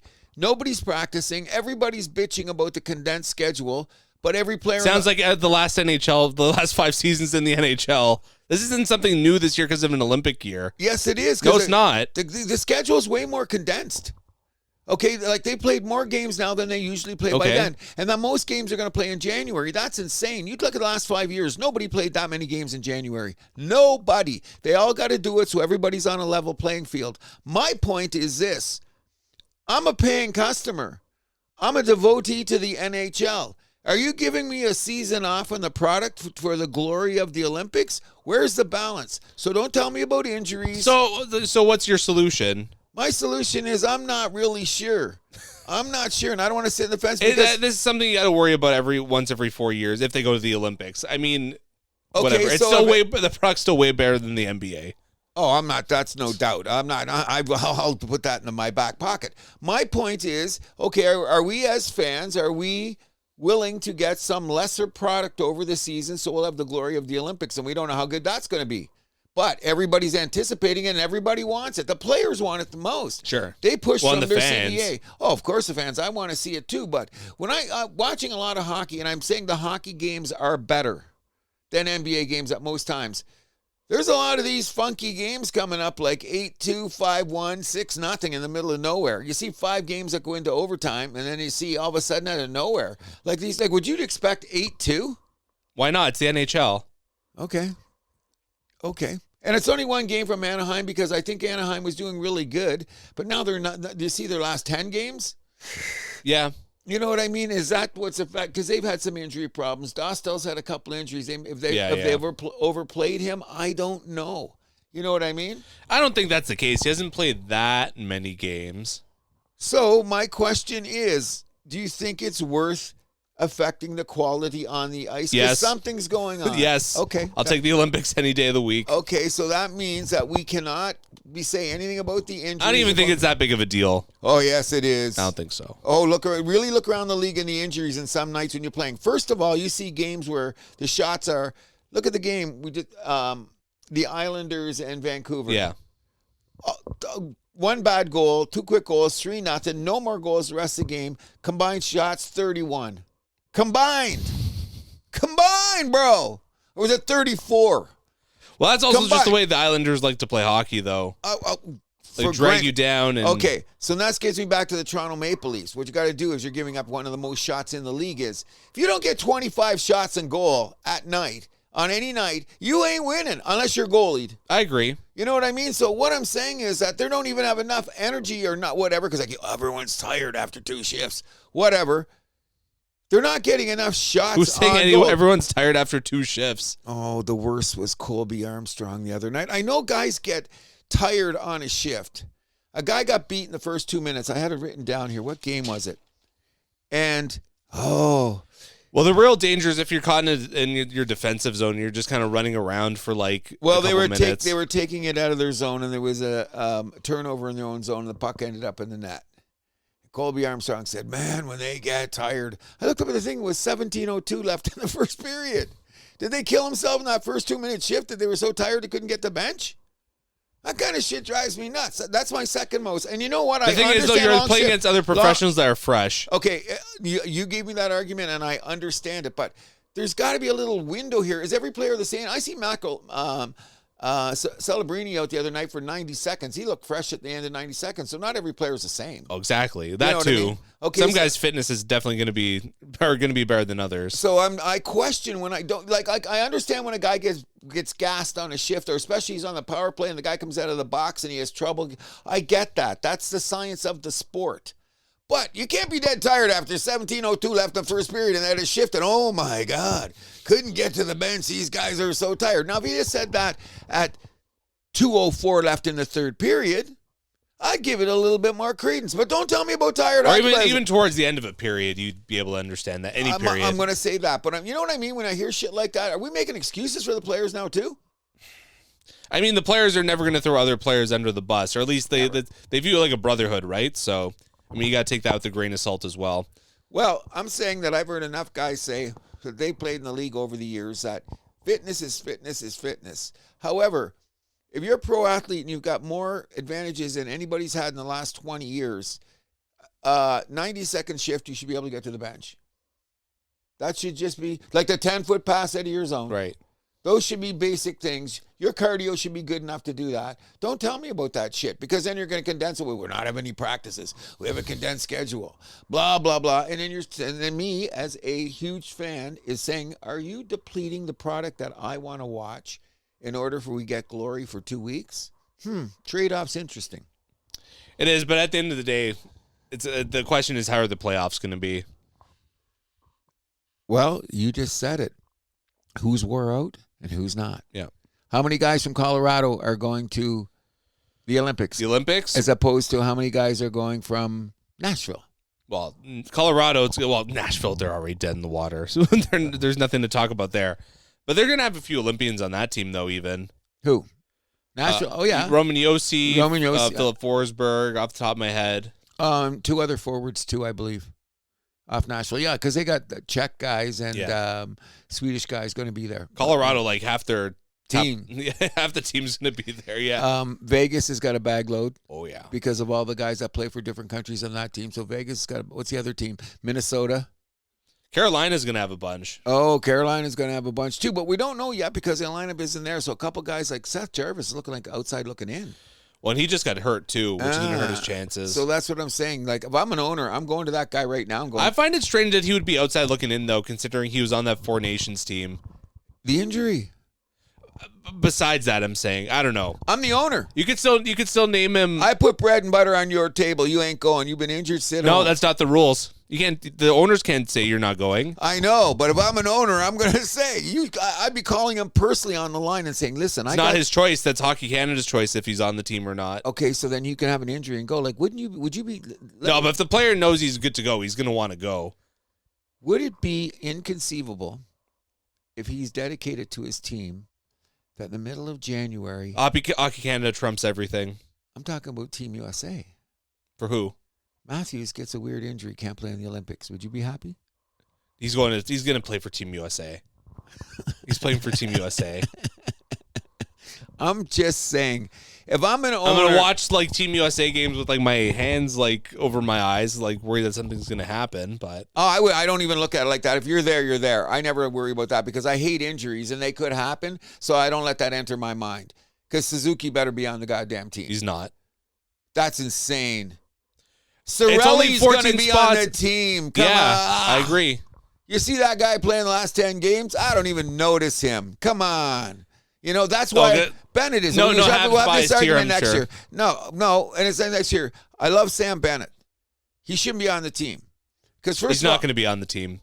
Because you can't have Marshawn Wilson and Bennett on the team. You can't have all three of those monkeys on the team. If they were going, you could have them all. But like Bennett's not going this year. I am the worst Marshawn guy talker boater ever in the history of Marshawn. He should be on the team. Yeah, agreed. Okay, Tom Wilson should be on the team. Yeah.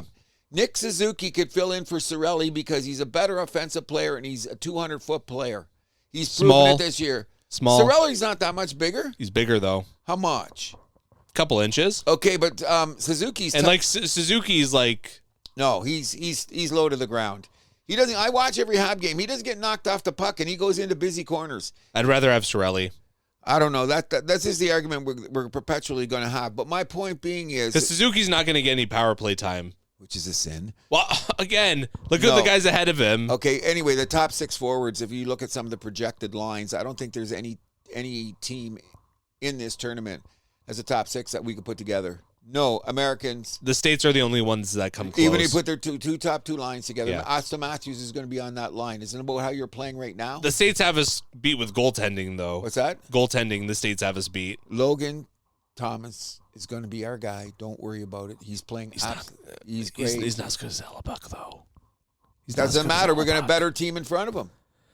Okay, but that's not my point. My point is that what has Hellebuck won? A couple Vezina trophies. I'm talking about President's Trophy with there. I'm not. He was money with Team USA last year at Four Nations. At times, but did he win? At times, no, he was amazing. I can't believe we're bringing Bennington back just because he's Bennington. Well, we'll get into this more next week. In any event. So, quick look around the league. I don't think that there's going to be any separation in the Atlantic Division. I'm glad my Habs are hanging on for dear life. We just got to know. Yeah, for a second-round pick last night. Yes, I'm a little skeptical about the second-round pick, but we need to know. No, I think that could be a steal. Could be, yes, it is. And he wanted to play back in Montreal. Yeah. So that's a good thing. So we got the. Well, he just wanted out of L.A. Why? Because they weren't playing him top two lines. Even though, like, if he just waited another year, Kopitar would be gone.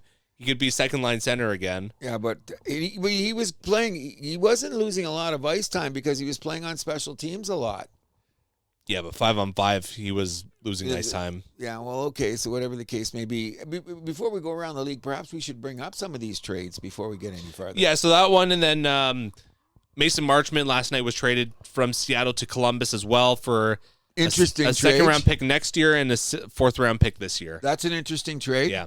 And I think it's going to be good for both teams as the way they're situated 34 games into the season. There was another trade last night too, wasn't there? Those two. Was it Dano last night too? Were the two there? Anyways, I right think before the roster freeze, basically. Yeah, because it's the freeze today, right? Today at noon. So. Today at noon is the freeze, which is good because you have the Christmas break. Which brings me to L.A. If they're having those issues, I love Doughty. I'm not sure, but we'll get to that argument next week. Okay, and I love Doughty. Okay, and I'm looking around the league about what's going on, and I'm going, Chikrin. Okay, just saying. But they could both be on the team. What do you think about the Quinn Hughes trade? Vancouver has played better hockey since he has gone. Isn't that bizarre? That's just the way. I mean, it's a small sample size, but that's the way it goes sometimes. I mean, I'm sure the uncertainty about the Quinn Hughes situation did not make things better exactly in the locker room. But at the end of the day, he still lost a superstar. Someone off the record said it was a subject every day. Like guys were just saying things to him right on the bench. They were coming sitting down like, who are you going to? You're playing with your brothers? Every day. Mind you, they got a nice haul for him. They got a great haul. And as a fact, one of the guys that they did, where they were 2 first-rounders and their next first-round pick, is it the defenseman that... the rookie? Yeah. Zeev Buiam? Yeah. Like, that guy. And they got Marco Rossi, too. Yeah, which isn't a bad player. Yeah. And they got their first-round pick next year. Yeah. So all in all... And Oland, who's like a more of a depth forward, but like he's had his scoring touch in like different leagues in the past, so he could be a nice little add-on, too. Does this make Minnesota automatically a Stanley Cup contender? Oh, yeah. 100%. Yeah. I agree. I mean, down the middle, I think they're still lacking a little bit, but that defense is insane. They got the goaltending. And now Kaprizov and Hughes, they have two of the top superstars in the game. 100%. In Minnesota. When was the last time they could say that? Look in California, feel in Minnesota. No, they're a great hockey team. I've seen them play. And there's a little bit weird, like when you talk about the leagues and you're going to go there and how much teams are going to win when we'll get to the NBA in a minute, is that Colorado is due to lose some of these games because when they're going into other people's houses, those guys are ready now. Yeah. The Dallas is... Minnesota's, the Canes. Well, especially that Central Division. That's a gauntlet. Oh, 100%. That's what I'm saying. Hollaback's back for Winnipeg, so I think they're going to be back on track. Nah, look, they come back. They can't score. I think they're going to be fine. They'll make the playoffs. Oh, we should do a quick rundown. 5 teams right now going into Christmas. Who's making the playoffs? Ooh, that could change in a week. I got Winnipeg in. Winnipeg can't score, bro. Did you see them last few games? They'll keep the puck out of the net with Hellebuck. You can't win 1-0, 2-1 every night. Got to score 3 goals once in a while. They split up Scheifele and what's his name. They still got Josh Morrissey back there. He brings it up every time to get him going. But you look just a little slump. They'll be fine. I don't know, man, because they're another team that, guess what? They don't get shots on goal. Shots on goal. I think that's the biggest thing in the NHL right now. I don't want to spoil that. I don't want to spoil that. I got it ready. Pep will send it today. Okay. She doesn't know what I'm talking about, but she understands what I'm saying. But can we talk about shot attempts for a sec? Sure. Give me your take on it. Okay, so one thing I think you should think about when it comes to shot attempts is view it like plus minus. No. Why? Well, why not?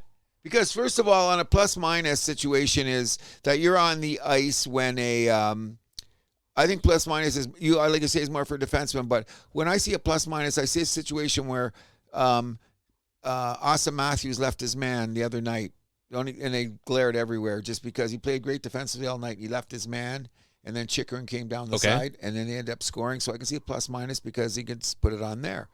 Why do you think you can compare it to plus minus?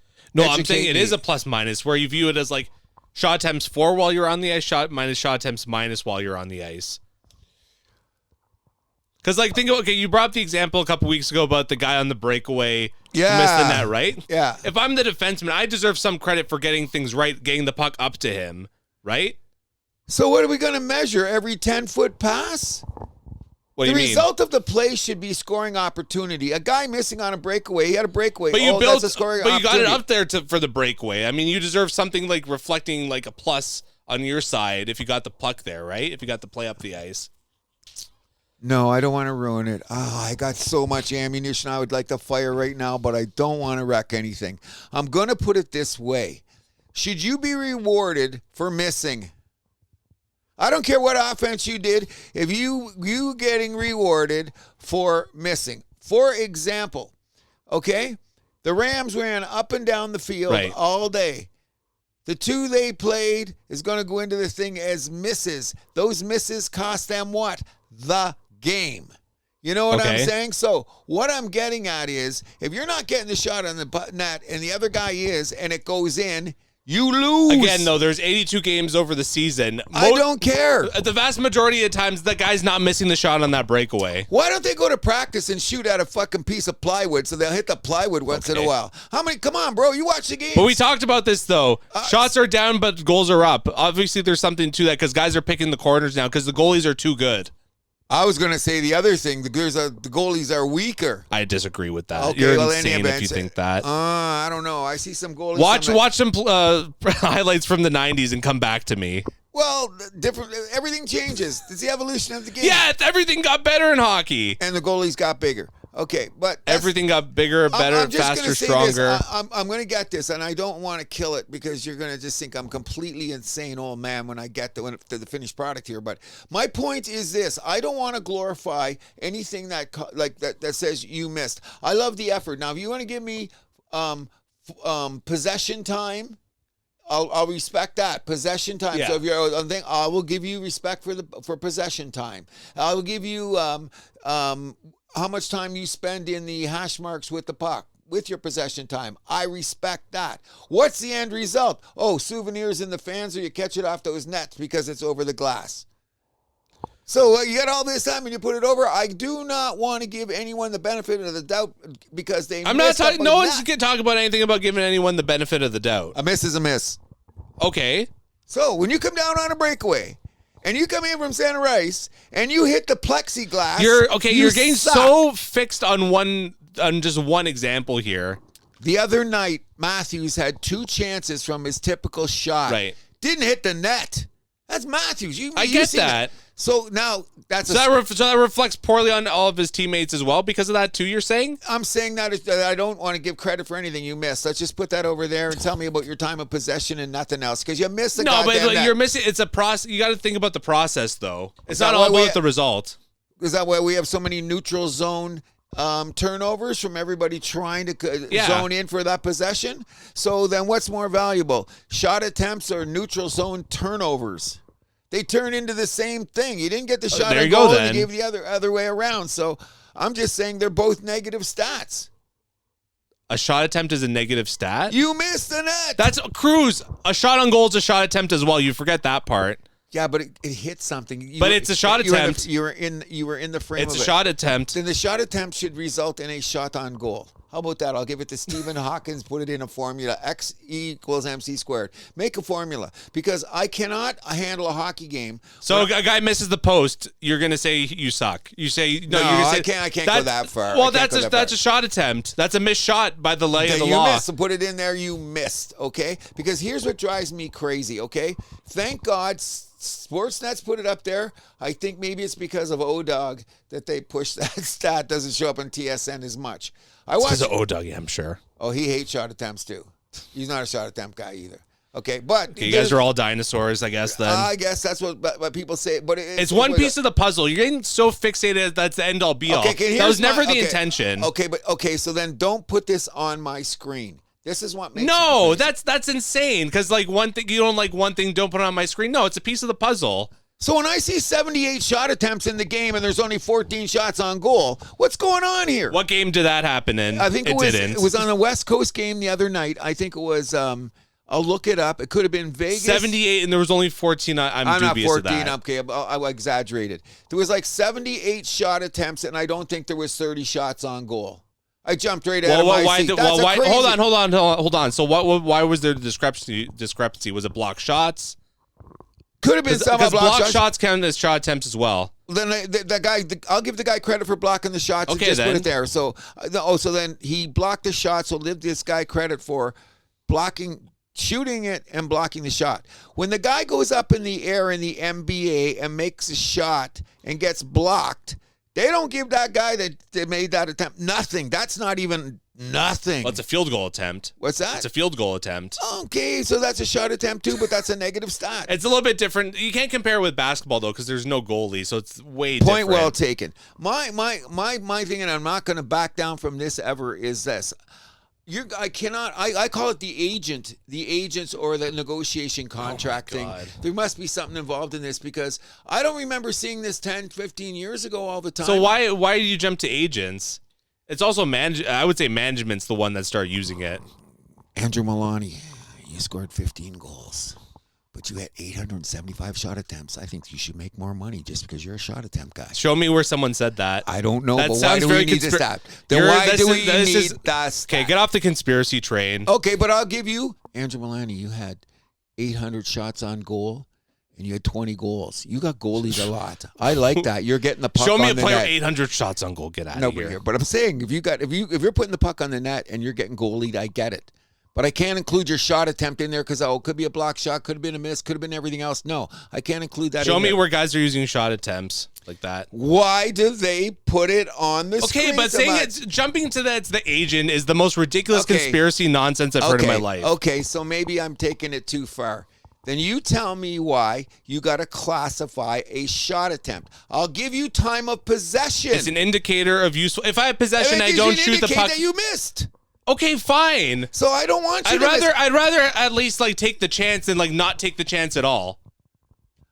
Okay, so that sounds like inadvertent 3-point shots in the NBA. Same shit. No, stop comparing to basketball. Stop Okay. comparing to basketball. Miss is a miss is a miss. In soccer, hockey, there's good misses though.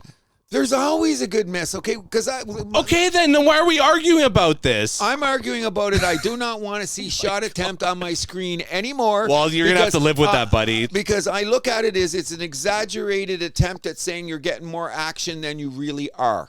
So that sounds like a conspiracy. No, it's not. It's on there. Okay, I'm going to mark them down. You know what I'm going to do? This week, because I watch so many games, I'm going to PVR them all. So when they come up and when they get it, I'm going to freeze my screen and I'm going to screenshot it. And I'm going to collect the ones in the week, and you're going to see the variance, and I'm going to go, what is the point? Okay, so you're just going to cherry pick stuff, though? Again, that's not the point. I don't. You're missing the point again. It's not about, cherry picking. It's about the sample of the whole season. 82 games.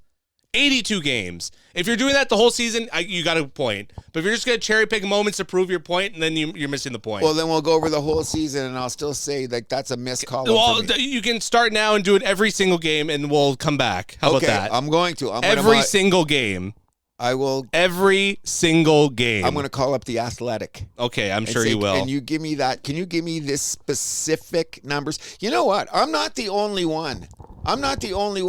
Yeah, I know you're not the only one, but I think it's insane to complain about it because you're just missing the point. Well, you're exaggerating the extent of how successful that you are. No, you're not. If you're losing 5-0 and you got more shot attempts than the other guy, what is that telling me you did? You did fuck all. You're losing. Thank you very much. You're losing. So okay, but again, compare it to shots on goal. These stats don't exist in a vacuum. Okay, I say there's too many stats because what you start doing is you can find a stat for anything. I just think there's too many stats personally because you start manipulating them. For example, let's put it this way. If I see a game and one team has 42 shots. Well, if you're doing it to manipulate, you're missing the point again. I hope not. I hope I'm wrong on that sense. But okay, let's put it this way. These come from front officers who are trying to explore or whatever, trying to analytics. The nerd at school pulled up this something and said, "Let's start figuring this out." Okay, let's be honest here. We're nerds as sports fans, so let's put that away. Okay, they're great, and I love the numbers. I'm not going to say I don't love. I think there's too many stats. I'm going to put it this way. Maybe I'm old because a lot of us that are bitching about it are old because we don't get why you got to throw this in our face. Here's how simple it is for me. Back in the day, we didn't have every game on TV. I got that. So every day I read the sports page religiously, and you had all the stats in there. You ate those stats every day. So if I didn't see the game the night before, and it was even a time when you didn't get every highlight, and you looked at the game and it said 42 shots on goal Toronto, 23 shots Montreal, and Montreal won 3-2. What does that tell me? Our goalie was insane. Okay, that's all but I if you need throw to know. No, it doesn't. It's because it doesn't tell the whole story, though. Because if you add shot attempts in there, you're like, oh, compare that to the shots on goal. Okay, why weren't these hitting the net? Were they blocked, whatever? And you could look into it a little bit more. You're telling a more complex story with shot attempts. Again, it's just another piece of the puzzle. It's not the end-all, be-all. It's one piece of the puzzle. Okay, so what I'm going to do is... And it's one that's easy for fans to grasp and understand. That's what's killing me. We got to go to the lowest common denominator. Hold on, but shots on goal is that too, because it's even simpler. Because any fucking dummy can understand shots on goal. But because the puck hit the net. I can't see every shot attempt. I understand that. Okay, you know what we're going to do tonight? We're on the game. If we're watching the game, one game at the same time, when I go to look at the shot attempt at the end, I'm going to text you and say, explain this to me. I'm explaining it to you right now. I don't know what I watch every game. What do you need explained? I got to explain this. What difference does this make on the game when you're trying to tell me, once again, I will accept time of possession. Okay? That's in every sport. Okay, we're talking in circles here. No. Okay, you said explain this to me. What do you need explained specifically? Why you have to tell me that you've had 70 shot attempts in a game when I'm watching that same game and I'm trying to figure out, was that the shot attempt? That went in the third frickin' row. Didn't go in the net. Guy comes over the blue line. That's one rip. He goes into the fence. Is that a shot? Was it deflected? What's that? Was it deflected? No, those guys that come in and let him, or the guy from the blue line that lets it rip and they miss and it goes over there. Deflections are another story. No, who's missing and it goes into the third row? Well, you see the pucks going out of the net. Guys missing all the time. Deflected. Not always deflected. So what are you going to say on deflected? And they missed. I know. If it's deflected, so that's a shot attempt? Yeah, because it's blocked. Wow. I'm old. That was a shot attempt. That was right on goal. That was a shot attempt. You know what I mean? It's the same thing when you question now, too. Okay? He always gets this thing about assists. I think the assist is the funniest thing in the NHL, too, but you have to reward them the way that they are. So here's how the game goes like this, and you can't put this on because everyone can't get assists. The other night in the game when they won against San Jose, remember the goal? Nick Robertson barreled into the corner. Yeah. Pulled out the puck, back to the point, over to the side, tap in. The only reason that goal was happening is the effort made by Robertson. Yeah. There's no stat for that. Okay. I'm sure there is. You just don't know about it. Oh, they're going to invent one? That's how things work, Cruz. You invent numbers. Okay, so what I'm saying that's how every stat's invented. Okay, yes and no. No, every stat is invented. Yes, they are. Technically, you're right. You are 100% right. But here's my point. That'll never come up. The Robertson thing will never come up. Okay, it'll never come up. But the shot attempt will. And I think that play by Robertson was 1,000 times more important than that shot attempt that got deflected, went into the crowd or hit the goalpost or whatever. Goalposts are the funny one because I go, wow, you don't get rewarded. You hit the goalpost. So that's where you got me, that gray area. Shot attempt. Okay, we beat that. It's a miss. But I'm not going to give up on my theory on the shot attempt. Well, you're going to be fighting a losing war then, sir. Sorry to I'm going to break start it to you. taking records, okay? Records? Yeah, like whatever. I'll look down in that and I'll say that. What's going on? Oh, that was a shot attempt. But you know what I mean? There's so many nuances in the game that when you're adding this all up, some of them just don't make any sense. And part of the reason is I'm a little bit Neanderthal in my thinking. There's no doubt about it, because there was principles about the game that I've grown up with for so long that you just look and you can get a judgment of the game just by looking at there. Now you're adding all these other nuances on, but I don't see the game. So I'm wondering, well, what exactly is this? These are the ones that I can say just looking at the box score, which I've done long before you were born. You look at the box score and you could read a game if those numbers are. That's all I needed. All this other stuff, I start to wonder. Well, I like time of possession. You don't have to take everything then. Maybe it's not for you. Because they're not curtailing just for you. It's a hockey broadcast to millions of people. Okay, I agree. So that's why I'm saying that I'm old and I'm way down the road, because when I'm watching an American feed and the power play is on and they got that guy's name flashing around the net with him. Well, that's a different issue. Oh, my God. But again, that's like for rookie like hockey fans, like someone like my girlfriend, I can appreciate stuff like that. Okay, so you know what they do in a lot of Yank games, which I do appreciate?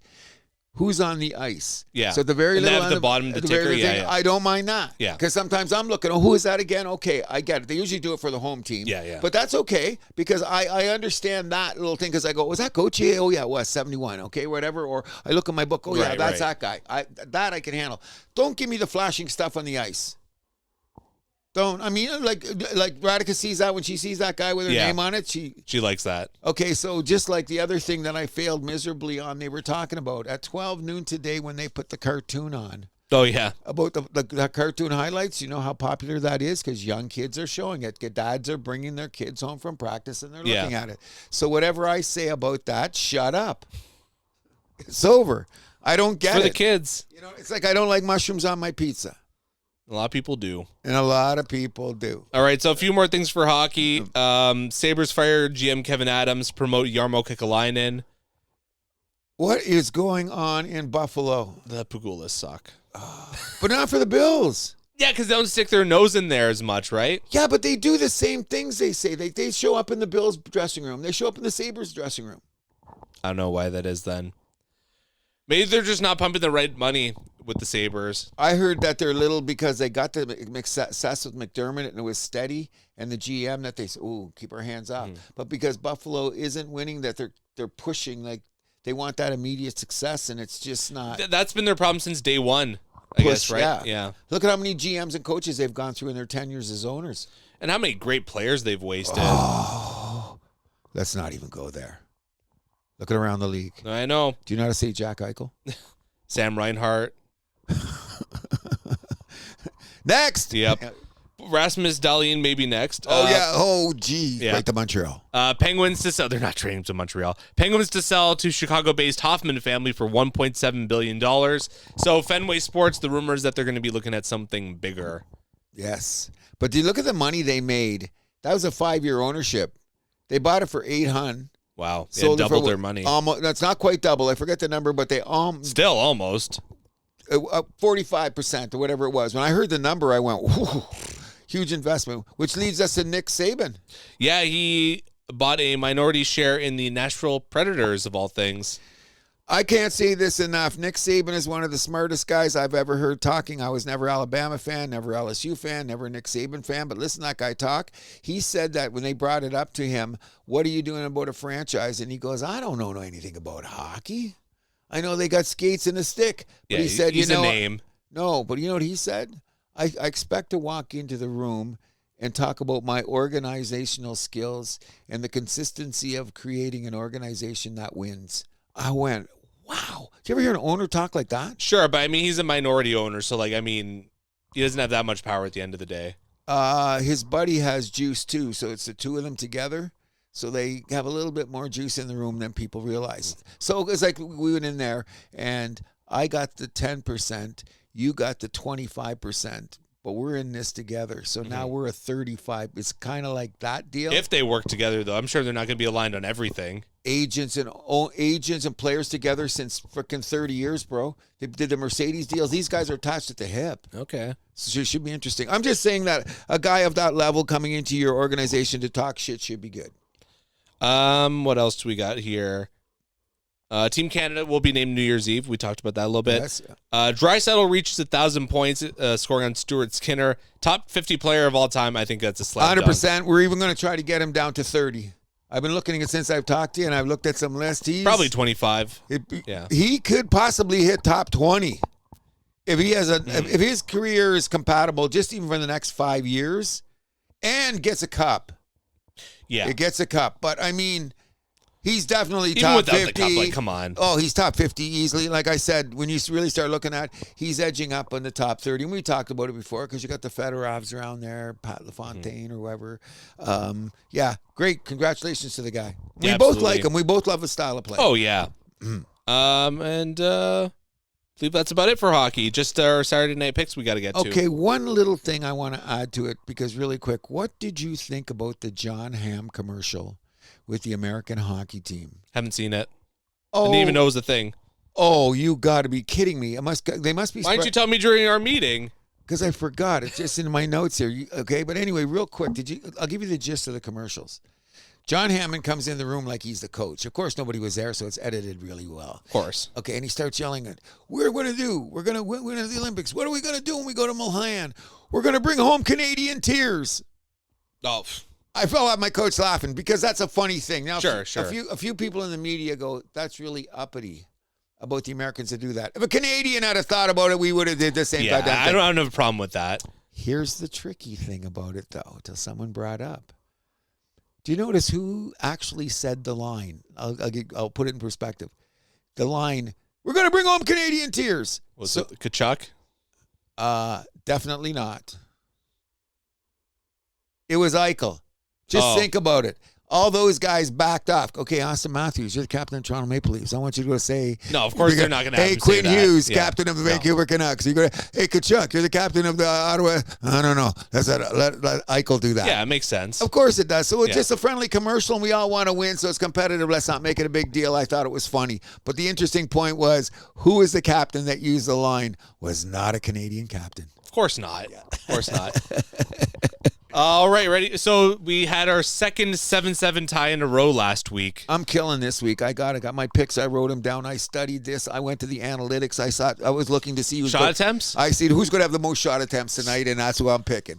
I'm going by shot attempts. I did. All right, that Philly means a lot to me. It was 25 misses.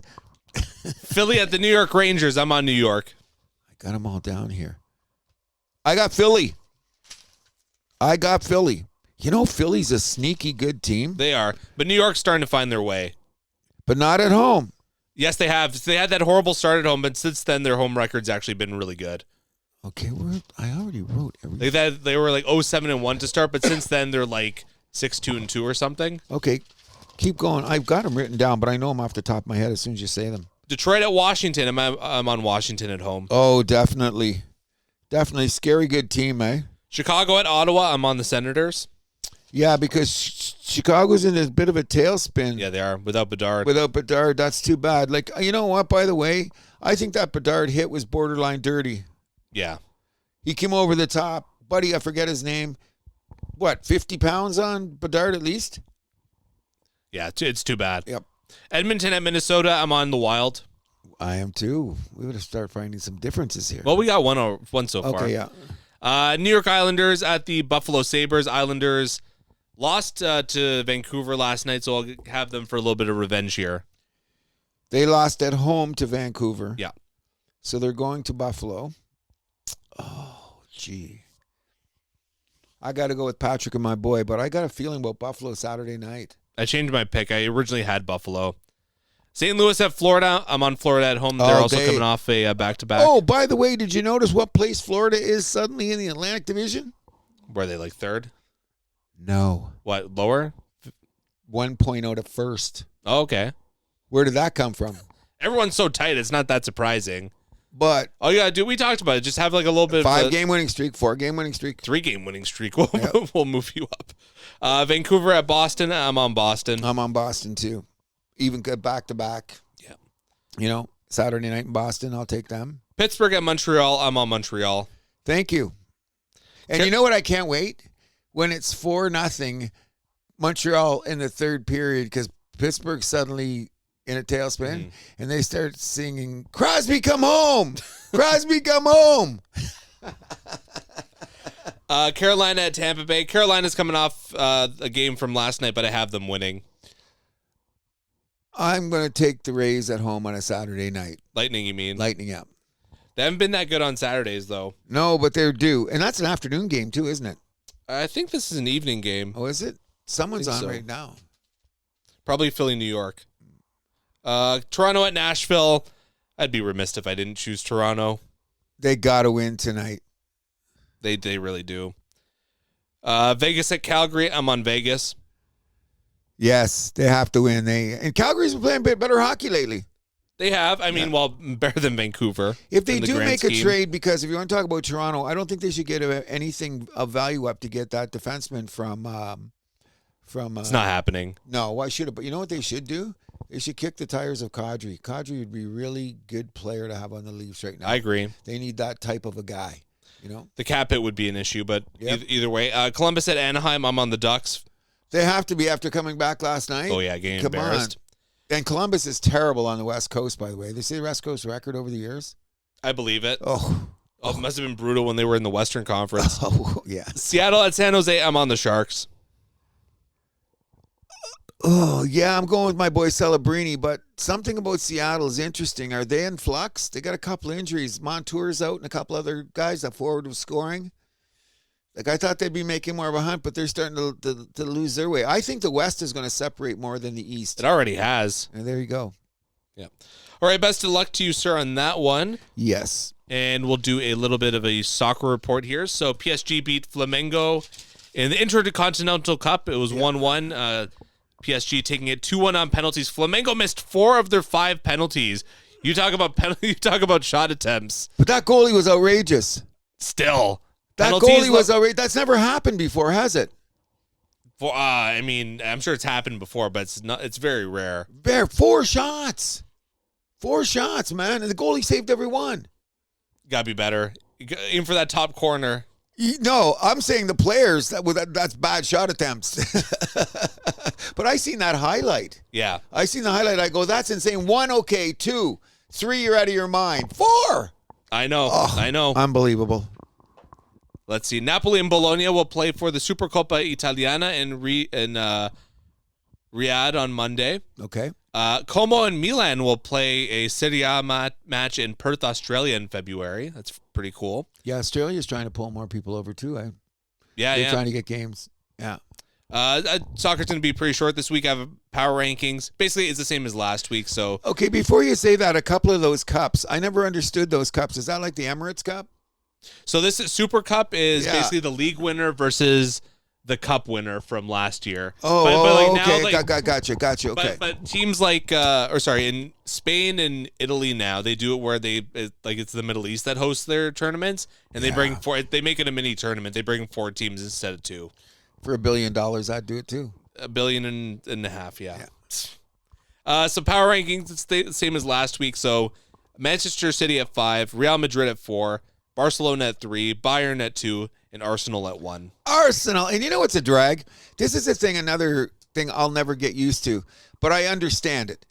The next Champions games aren't until January 20th. Well, that's because everyone's off for Christmas. I agree, but those breaks, you know what I mean? I'm saying that, you know what it tells me? And there's the winter transfer window in January as well. Yep, but what that tells me is that the patience of European countries is much greater than the patience of North American.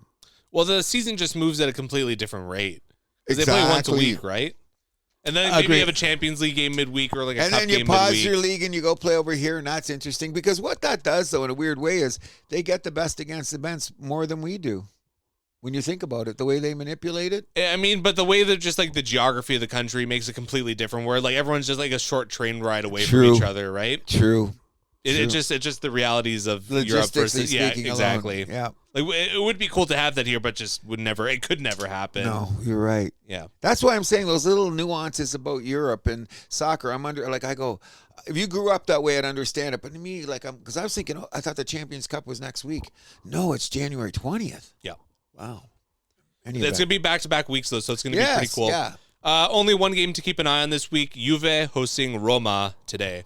Do they have any cup involved? No, just a Serie A match, just a league match. Okay.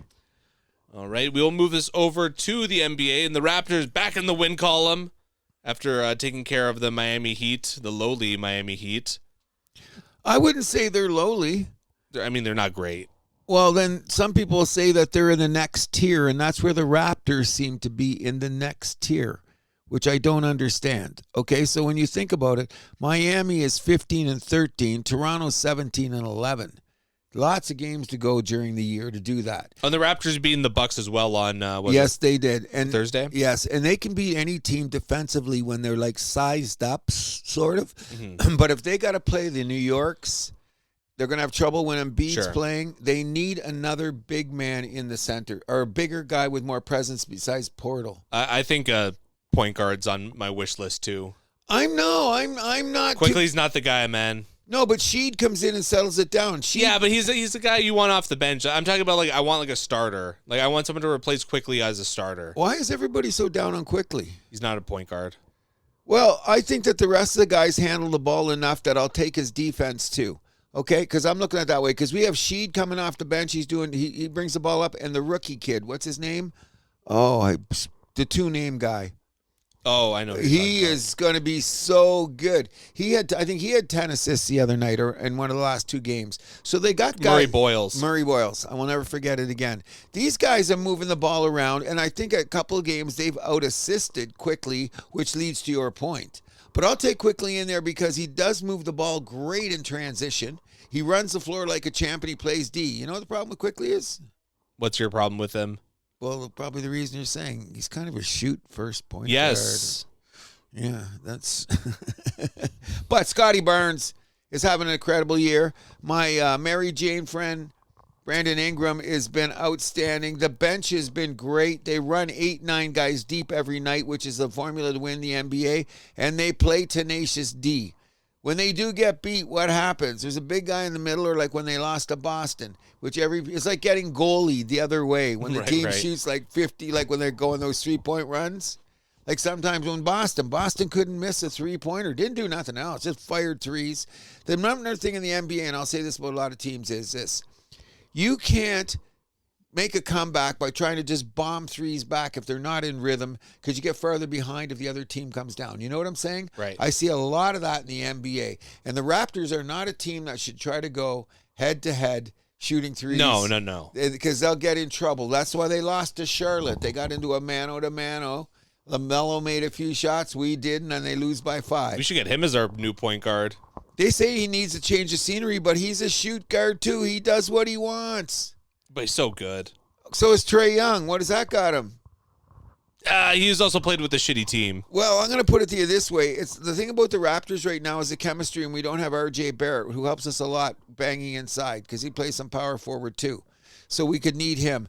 But I would rather bring in a guy more in the middle than a point guard because I think we got enough guys coming off the bench that can spread the ball around. We really need a big. Yeah. You know, a guy that's number one. That's number one would be a big. But besides that, we're doing fine. Look where we are in the division. We're number 3.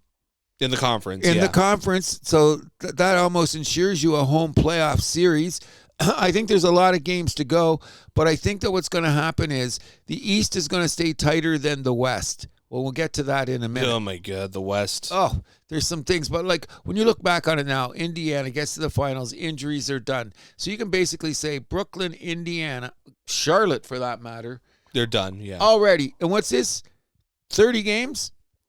Almost, Not quite 30 yeah. games? Out of it completely. I really believe by the end of the season that the Pistons, New York, and perhaps now, well, Cleveland's going to come back. They just haven't had a steady lineup all year. So don't count Cleveland out of this. Well, picture. Boston's coming back, too. But Boston, I don't think they have enough in the middle either. Like, if they get the big shooting games, but they're 16-11. And look at Orlando. I think Orlando should be better. They've had some injuries. They haven't had their whole lineup all year, so they're going to be there.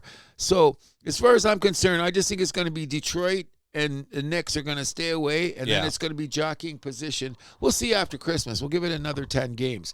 But when you go into the West, I keep saying, the monumental season that Oklahoma Thunder is having, you look right behind them, there's a juggernaut of teams that are going to be there. So, like, sure. For them to say to win 70 games, I don't see that now. Because especially when you got to go on the road. You got to go on the road to Denver. Look at last night, the Minnesota game, which gives me this other thing I was saying. Would I rather watch an NHL game or an NBA game this year? The quality of NHL games, even though I had that rant about screwing up the product when you get games from back-to-backs and stuff like that.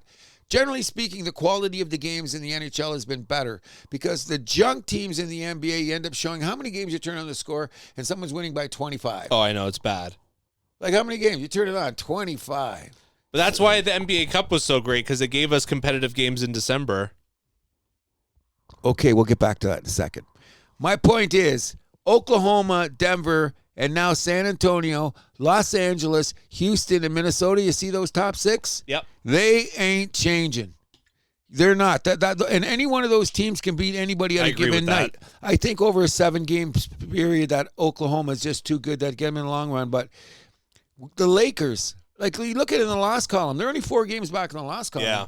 You know what I mean? Denver's only 3 games back in the loss column. So it's a lot closer, even though that great start that OKC has. You know what I mean? And I'm very thankful for this being. The last 2 games of the Emirates Cups were 2 of the better games I've seen. The semifinals, San Antonio beating OKC. Yeah. That was a great game. And the final was a really good game, too. But if this was an Emirates Cups and it meant so much, how come Wembanyama was on a freaking minute count? Well, they got to think about championship, right? So that means this thing doesn't really matter, does it? It does matter, though. In what respect? If it didn't matter, he wouldn't have been playing at all. Well, no, they got to get him back into rotation and get reps, so he's gonna play. I get that. Do you think the Emirates Cups is a significant thing? Do you think it's good for the league? I think so.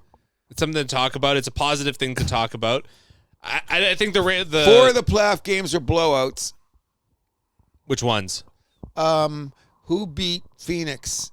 Okay, that was the only blowout. The Knicks blew out. They beat Toronto pretty badly by 18. I wouldn't call that a blowout. Okay, but who else did they play after that? If you look at some of the games, they beat Orlando by 12. Yes, and they were up by 20.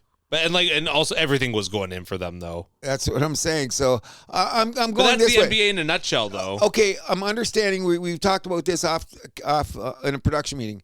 The NBA is trying to to be the most global team like soccer. Let's cut to the chase here. Nothing's going to beat soccer at any time in the near future. I think you're kind of missing the point with that. I don't think it's them like trying to, whatever, like be like, oh, if we do this like soccer, we'll be like soccer. I think it's just more like them taking a page from soccer about like extra ways to generate revenue. Because they're saying, forget about those 50, 60-year-old guys that watch sports. Just cut them out of it because they'll be No, because you're watching too. What's that? You're watching too, though. Out of the back of our minds. But when I see them coming out with shirts and confetti and a trophy and, oh, my God, the great thing about it. Well, you got to build it up. You're not going to just have them be like, oh, yeah, here's your piece of metal. Get out of here. I just think it's just a prefabricated bunch of junk so that players can win $500,000, which is why guys want to play it. What do they have to do to get the players involved? $500,000, you end up in Vegas with the winning money. Hope you don't blow it all that night in a hole in an 8-ball. But the bottom line is I don't see any significance for it. The New York Knicks are not putting up a banner after I think that's a little silly. They should celebrate it a little bit with the fans. I don't think they should. But the thing is, they're going to say, is Adam Silver going to... Again, the way the Lakers and the Bucks treated it was pretty well, where you basically treat it like a division title banner where you don't make it as grand as your championship banners. I think that's the way to do it. You should put it way over there then. Okay, but like Milwaukee put it with their division banners. The Lakers don't hang division banners, but the way they did it, where they had like it was just kind of set up for one banner. Where if they win another one, you just add another one on there. That's it. I told you what I wanted to do with this, right? You make a plaque. We won the Emirates Cup on the way to the washroom. On the way to the washroom. So as you're going in to hang a rat, oh yeah, they got a little plaque on the wall. We won the Emirates Cup. And maybe it shoots I don't know. You should hang it out. up. Be proud of it. Put it above the hand washer. So when you put the hand washer, confetti shoots out for that period of time that you're to the end of the season. Emirates Cup. Why didn't they? Why do you love promoting Emirates? Just called it the NBA Cup. It's not called the NBA Cup. Yes, it is. On Wikipedia, if you search up NBA Cup, that's the page. Really? Yeah, it's called the NBA Cup. Really? Yes. Emirates NBA Cup. Whatever, they sponsor, but still the NBA Cup. You tell me. Why you keep saying? Are they paying you? Why you keep promoting them? No, I'm not. I'm just saying I wanted to see one of those sheiks on the floor giving them the trophy. Oh my God. That's what I wanted to see. I fly over one of those cool Emirates airplanes, land here, which I see flying by my house every day. He jumps off in all his garb, gives him a piece of gold bullion. Yeah, just look at NBA Cup. Okay, I'm confused. I will now call it the NBA Cup, where you should not put up a banner and it's complete. I don't know. It made for a couple competitive games. If you want to put it that way, I'll give it the benefit of a doubt. Do I think next year when the Raptors win it, they're going to be hanging a banner? Oh, I'll be the first one down there going, no. Oh, well, that's too bad for you. No, okay. Put it by that spot where there's no leaf flags. No leaf flags. Like no leaf banners. Because they leaf banners are everywhere in Scotiabank. Yeah, like won the division. No division banners for the Leafs. They just got their 11 Cup ones, right? 13. 13? Okay. And retired numbers. And retired numbers are cool. Yeah. You know what I mean? Retired numbers are cool. I get that. The Leafs are like the Lakers. They don't hire division banners. Okay, but the Lakers put up a banner like they put up a banner. And besides all those for great NBA Cup. Again, but they did it where you just like put another. If they win another one, you just tack it on there. You don't hang another banner for that. I think that's the right way to do it. Just treat it like a division thing almost. Oh, okay. So what you're saying, okay, so then it just stays on the same one. You just put another little thing. Or like Milwaukee, it's its own banner, but like they made it look like the rest of their division banners. Whatever. I don't know. I think it's the right way to do it. That's the appropriate amount of pomp and circumstance. That's too much as it is, but that's another story. In any event, one other thing we should note about that, since I'm such a big fan of the NBA Cup, Nicole Djokovic passed Kareem Abdul-Jabbar. Most assists by center. That is insane. Insane. And how many less games? How many? Well, think about how many assists the man gets. Well, that's what I'm saying. The evolution of the game is as such that's unbelievable. And he did it in just over half the games that Kareem has played. Yeah, he's been in the league like 10 years. Yeah, and Kareem played 20. But I mean, in games when it's just a little bit over half the games, whatever, it's just amazing because you can talk about Kareem Abdul-Jabbar. Let's talk about this. There are some basketball aficionados that say that Kareem Abdul-Jabbar is the greatest basketball player of all time. There is that argument. No, come on. Oh, yes, there is. No, but I'm okay. It's not a good argument. Oh, I believe it is. You think he's better than Michael Jordan? I think at times in his prime, at his height, he was as good. He was the most dominant player ever. He's got 5 rings. Better than Michael? Okay, one of those rings he was injured. What's that? One of those rings he was injured, and Magic Johnson carried that team, though. Okay, so then he has 6. I'm sure he has 6 because he won 5 with the Lakers, 1 with Milwaukee. No, 4 with the Lakers, and one of them he was injured. Okay, well, that was the 7th game. Whatever the case may be. Either way. Okay, really quick, in case anyone doesn't know. 3-time high school champion. We're counting high school championships now? Look at the legacy. This is New York State, by the way. 3 times. Okay. 3 times. No. Listen, 3 times. I think it was 2 or 3 times state champion. I think it was only 2 because you got to play your senior year. 2-time state champion in high school. 3 times NCAA Final Four champion. Yeah, when there was no one to compete with UCLA, okay. No, there was teams. There was Houston. There was Elgin Baylor. There was guys around. It was only 32 teams. But wait, he won 3, though. He would have won 4, but he wasn't even allowed to play because freshmen couldn't play on the team at the time. Then comes in the NBA and wins a championship with Oscar Robertson. Goes on to play all that time in L.A. He's arguably, now, we'll concede Jordan for the moment. But there's guys that say when you look at numbers. He's not even top 2, come on. Oh.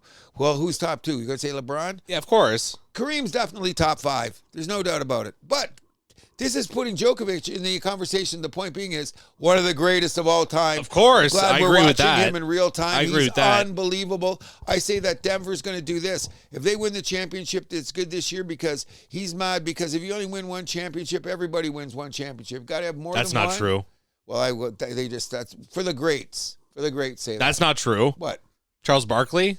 He's never won 1. Exactly. So that's what I'm saying. If you only win Patrick Ewing? Yeah, but I'm saying So everyone's won 1. That's nonsense. No, I'm saying if you want to get to the next pantheon, there's a lot of guys that won 1. He doesn't want to be a greatest of all time with 1 ring. He wants multiple rings. Sure. And I like that about him. That's all what I'm Well, as a competitor. Damn right it is. So he doesn't, like Giannis, he's pissed. He's got 1 ring. He expected to have more by now. Sure. So he's, you know what I mean? There's that kind of thinking. So I give it to Kareem, though, that all the great things that he did. Giannis, the door's still open here in Toronto, buddy. Giannis? Yeah. Yes. But what do we got to give up for him? Nobody's saying. Quickly. Oh, no. You know what it's going to be? It's going to be 2 first-round picks and any other player except for Shea or Wallace, and he's going to go to OKC. Shea. Yeah. Oh, you think he's going to go to OKC? Ooh. Why wouldn't you get the biggest package? Yeah, why not? Who can touch him? They got 3 first-round picks next year, 3 the year after. That's true. Okay, so what do? You give them 2 first-round picks, and everybody on. It's going to be more. Okay, give them 3 first-round picks. It's going to be more. No, because OKC has so many they can ask for that. No, they'll give the best bid. But remember, Giannis is 32 now. I know. He's a big man. Big guys never get to 40. Body breakdown. So what you're going to do is load management, though. Oh, what one of my favorite words. Bottom line is they could afford to do it right now because their lineup is under 30. OKC, their lineup is under 30. They bring in Giannis in the next 5 years. They win, 3 more rings? We'll see. Back to NBA Cup for a second. So I thought it was cool that on the final Knicks basket, they had all 5 players touch the ball. I think they did that for a reason. which was kind of cool. Either way, I thought that was cool, and they did yeah. just moving the ball up the court methodically. Yes, and it was ironic that the only classic look court was the one in Vegas. Yeah, and you know what? Which is a little weird because before they had that cool like blue and red one. I like that one that they brought to Vegas the last couple years. I thought it was a little bit at times because I'm one of those. I'm old. Yeah, a little. Some of those. But blue floor, it's like not that crazy, but right? I thought the Vegas one. That was every night. I could see that being every night one because it's not that bad. You know what I mean? Some of the other ones, poor retinas. So we got the Christmas Day slate coming up. It should be pretty good. I mean, just that Mavericks Warriors game right in the middle is a bit of a buzzkill. I wouldn't go that far because you've got what's his name, the flag kid playing. Yeah. So he could be a draw against Golden State. So it could be a big shootout. Steph gets to show off. Could be a competitive Could also game. see a lot of clangs. Ooh, shot attempts. Yeah. A lot of shot attempts. Yeah, a lot of shot attempts. Okay. But San Antonio OKC is you know why I really want to see that game? Because that was a great OKC let it slip out of their hands. That's why they didn't go to the NBA Cup final. Yes, sir. So is it in OKC? Yes, it is. Yeah, because the last one I think was in that was in neutral site or was in San Antonio? It was in Vegas. It was in Vegas. Yeah. So let's we'll see. Anything else you want to add for basketball? No, but just keep our eyes on the Raptors. And like you say, if you can, you see Giannis around, tell him Toronto's a great city. Yes, sir. Quick little stop on the PWHL. Toronto fell in Halifax to Montreal on Wednesday 2-1 in overtime. Scepters, a little bit of a tricky start here. They're at New York tomorrow, and they are back in action on Tuesday against Ottawa. First 5 are sellouts, I've heard, is it? Yeah. First 5. So that'll just help get the ball rolling. But I heard the first 5 games already at home are sold out. And I also heard, which we'll give them a little thing when they come out, I heard the tempo tickets are flying off the counter too. I believe it. Yeah, even if they play. What do you mean if they play? Gonna be some issues. With what? WNBA. Oh, yeah, the potential. Well, I mean, we'll see. It won't when push comes to shove. Yeah. But they got to change some things drastically. Sure, but we'll talk about that a little later. We'll move it over to a little bit of MLB talk. So, Bo Bichette open to moving to second base as it is. He's coming back to Toronto, people. I think so, too. Okay, here's one of the things we were talking about. It was very, very interesting, is that obviously right now in this agent of free agents, okay, the relievers are gone. I wish we'd get more, but I'll get back to that in a second. Sometimes when these guys go out in the market, their market value is not as big as they realize that it is. Otherwise, they'd already be signed, okay? Because look at Schwarber's re-signed. Alonso's gone. Look at who hasn't been signed. Bregman. Who else Tucker. is that? Tucker. Bo. They're the big 3, okay? Yeah. Now. But that's also just the market because, like, none of those prime position players have been signed yet. So you're just waiting for the first domino to fall. Okay, so let's look at it this way. If somebody really valued them as highly as they did, I believe they'd already be signed. Word around the campfire, and I think I mentioned it last show when we talked about it. Yeah, but MLB offseason is slow. Glacial. Yeah. At times. But here's the deal. I think that the door is wide open for Bo to come back, and the team said, hey, go see what you can do, and let's get back to me. So he's now at the $200 million range at second base for the Toronto Blue Jays. That's good for both sides. Probably be 6 to 8 years. Okay, Bo's 28 to 34. We'll take it. Yep. Draw back on Bo. Now you're moving to second. So now your agent, so you got to go to second. Number 2, he's not injury prone, but Bo's had some... Okay. Yeah, the last couple years have been a little rough. Okay, and he's only getting older, but he's only 28, isn't he? It's okay. Less wear and tear moving to second base. Thank you very much. That's the first thing that I'm saying, too. So when you look at it big picture-wise, when you get in the room, like I said, like the numbers, the agents, the owners, shit happens, okay? So I believe that it's going to come back to earth. Now, Mike, if you're listening, my good McLean, if he's listening, I do not think that it would be great to have both of them, but what would your preference be, Bo? Bo over who? If we had to sign Tucker or Bo? Oh, Bo. All day. Devil you know versus the devil you don't. Okay, and not only that, do you think that we should go through the effort of signing them both? I mean, once we have Bo, we don't need Tucker. That's what I'm saying, too, because we got the interesting thing that we're hoping that Santander can balance whatever comeback that Springer doesn't go and have the crazy season we have. We're there. What I'm loving about the Blue Jays, and I was screaming about it as the season ended, go out and grab every arm that you can get your hands on. So far, we've grabbed 3. And there's still more to be had out there. Now, is there going to be some people that are a little pissed off that are presently Blue Jays or were Blue Jays? Is Barrios coming back? Doesn't sound like it. It sounds like he's a prime trade candidate. Okay, so what do we trade him for? Oh, I don't even know what that trade would look like, to be honest. Go to a team that needs a starter and steal one of their great middle relievers. That's what we'll do in a prospect. Yeah, that's because everyone needs starters, right? Barrios is pretty durable. It's the first time he's had any issues. Yeah, I mean, you're definitely selling low on the guy, but yeah, if you get a good reliever and a prospect, buy. Yeah. Bye. Do you think he can come back in the dressing room after having this attitude? That's the question. Well, I mean, we don't know what happened in the organization, right? I mean, I'm there's going whispers. home. You didn't let me play. Bye. There's disputes about whether or not he was in the dugout for the World Series, though. Keegan Matheson said he did not see him at all during the World Series. If I'm Keegan Matheson, if I'm not seeing Barrios, nobody's seeing Barrios. So that's what I'm saying. So I feel bad for the guy because he is a real pro. He's given his ass off for the Toronto Blue Jays. And when they got to the door of glory, you got to go sit down. That's hard do what's for right for the team, though. Exactly, but that's hard for an athlete I get that. I think he should have been the bigger man for the sake of the team because he'd been welcomed back with open arms. I wish he had. I wish he had, too. Because I was questioning where he was. Didn't we say that a couple times? Where's Barrios? During the World Series, we were asking, where's Barrios around? What's he going to do? And what's going on? Which is the other extreme is Chris Bassett. Yeah. I think he'd sell ice cream to stay on the team. Right now. That's word around the campfire. He doesn't mind being in a reliever role from what I hear. So. Exactly, and something could be done. Now, it ends immediately when someone says, okay, we'll give you 25 for 2 years. Sure.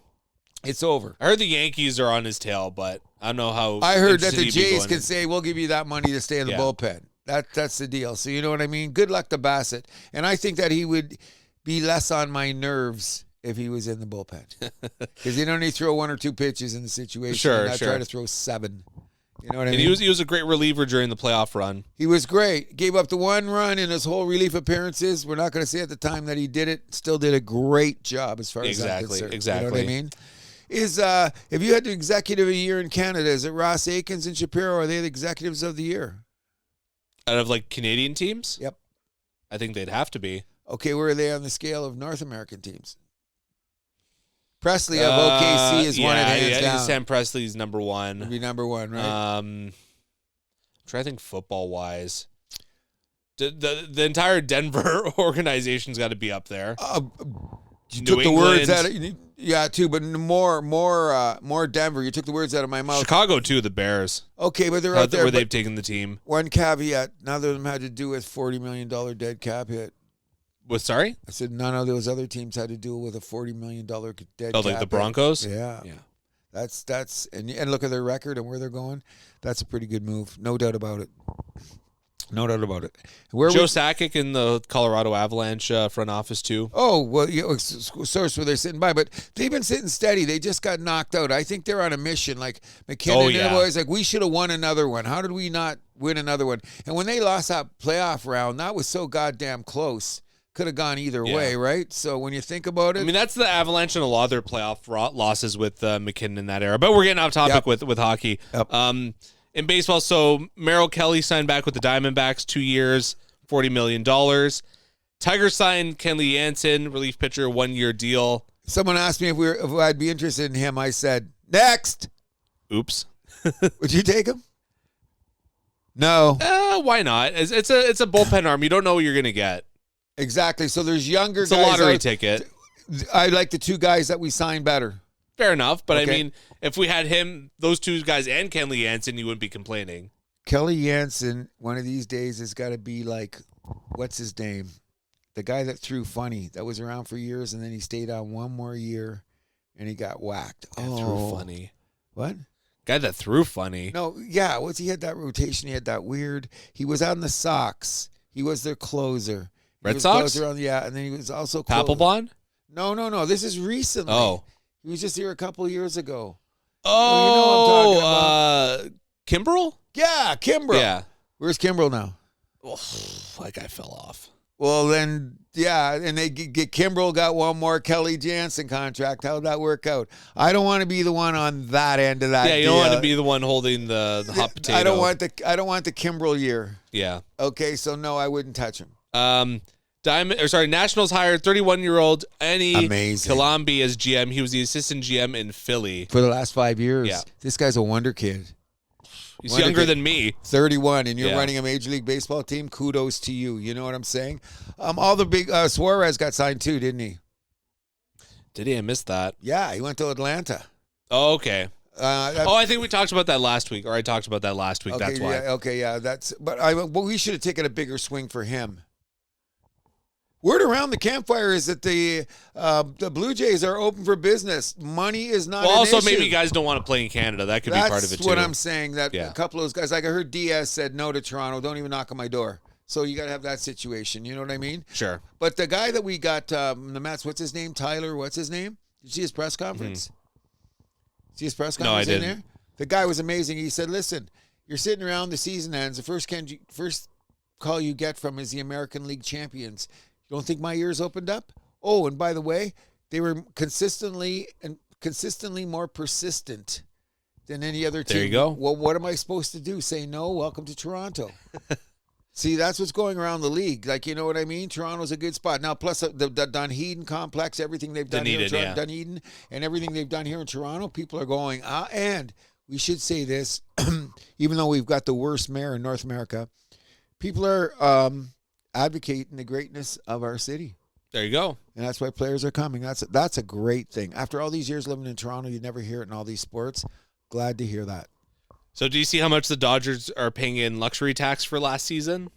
150 mil? 169. It was 169?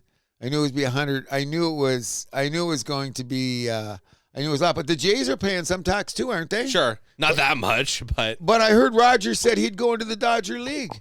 Let's do it. Okay, what are the Jays owe? The Jays are only 20, 30 million. Something like that, yeah. Yeah, like consider it's Rogers. That was beer money on a Friday night for Rogers. So let's amp it up. Make it keg money. Anything else you want to add for baseball? No, we'll be talking lots with and of course the winter meetings was just another snooze fest.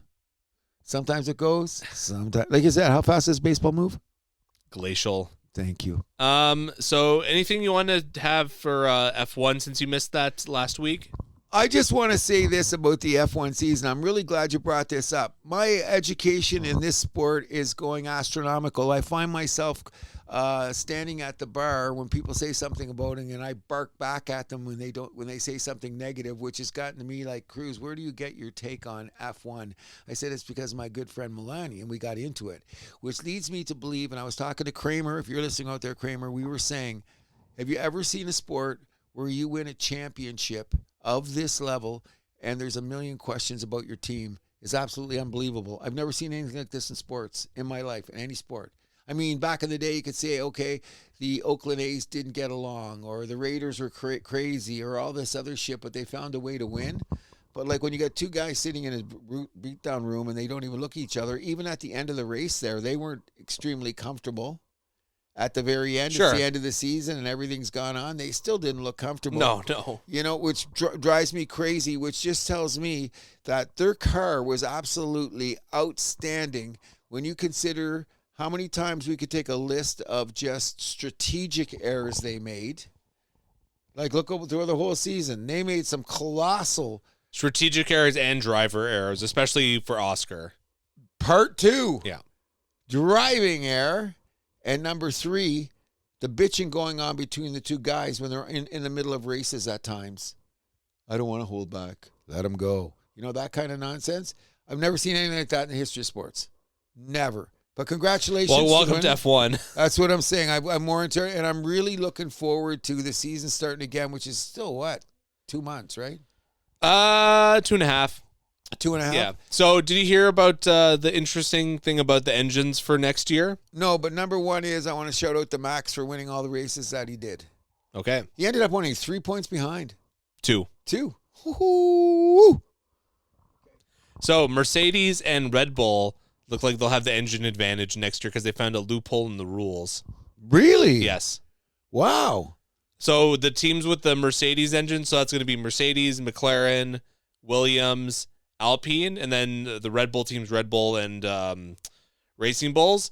They basically found a loophole saying that for, so it's I forgot the name of the term, but it's basically like the ratio of the pistons moving up and down, right? Oh. And it's only measured when the car is like at a standstill, but they found a way where they can make it bigger if the car is running at when the car is running. So when the engine's hot, it's actually like more, like the compression ratio is higher. So, yes, they found a loophole there.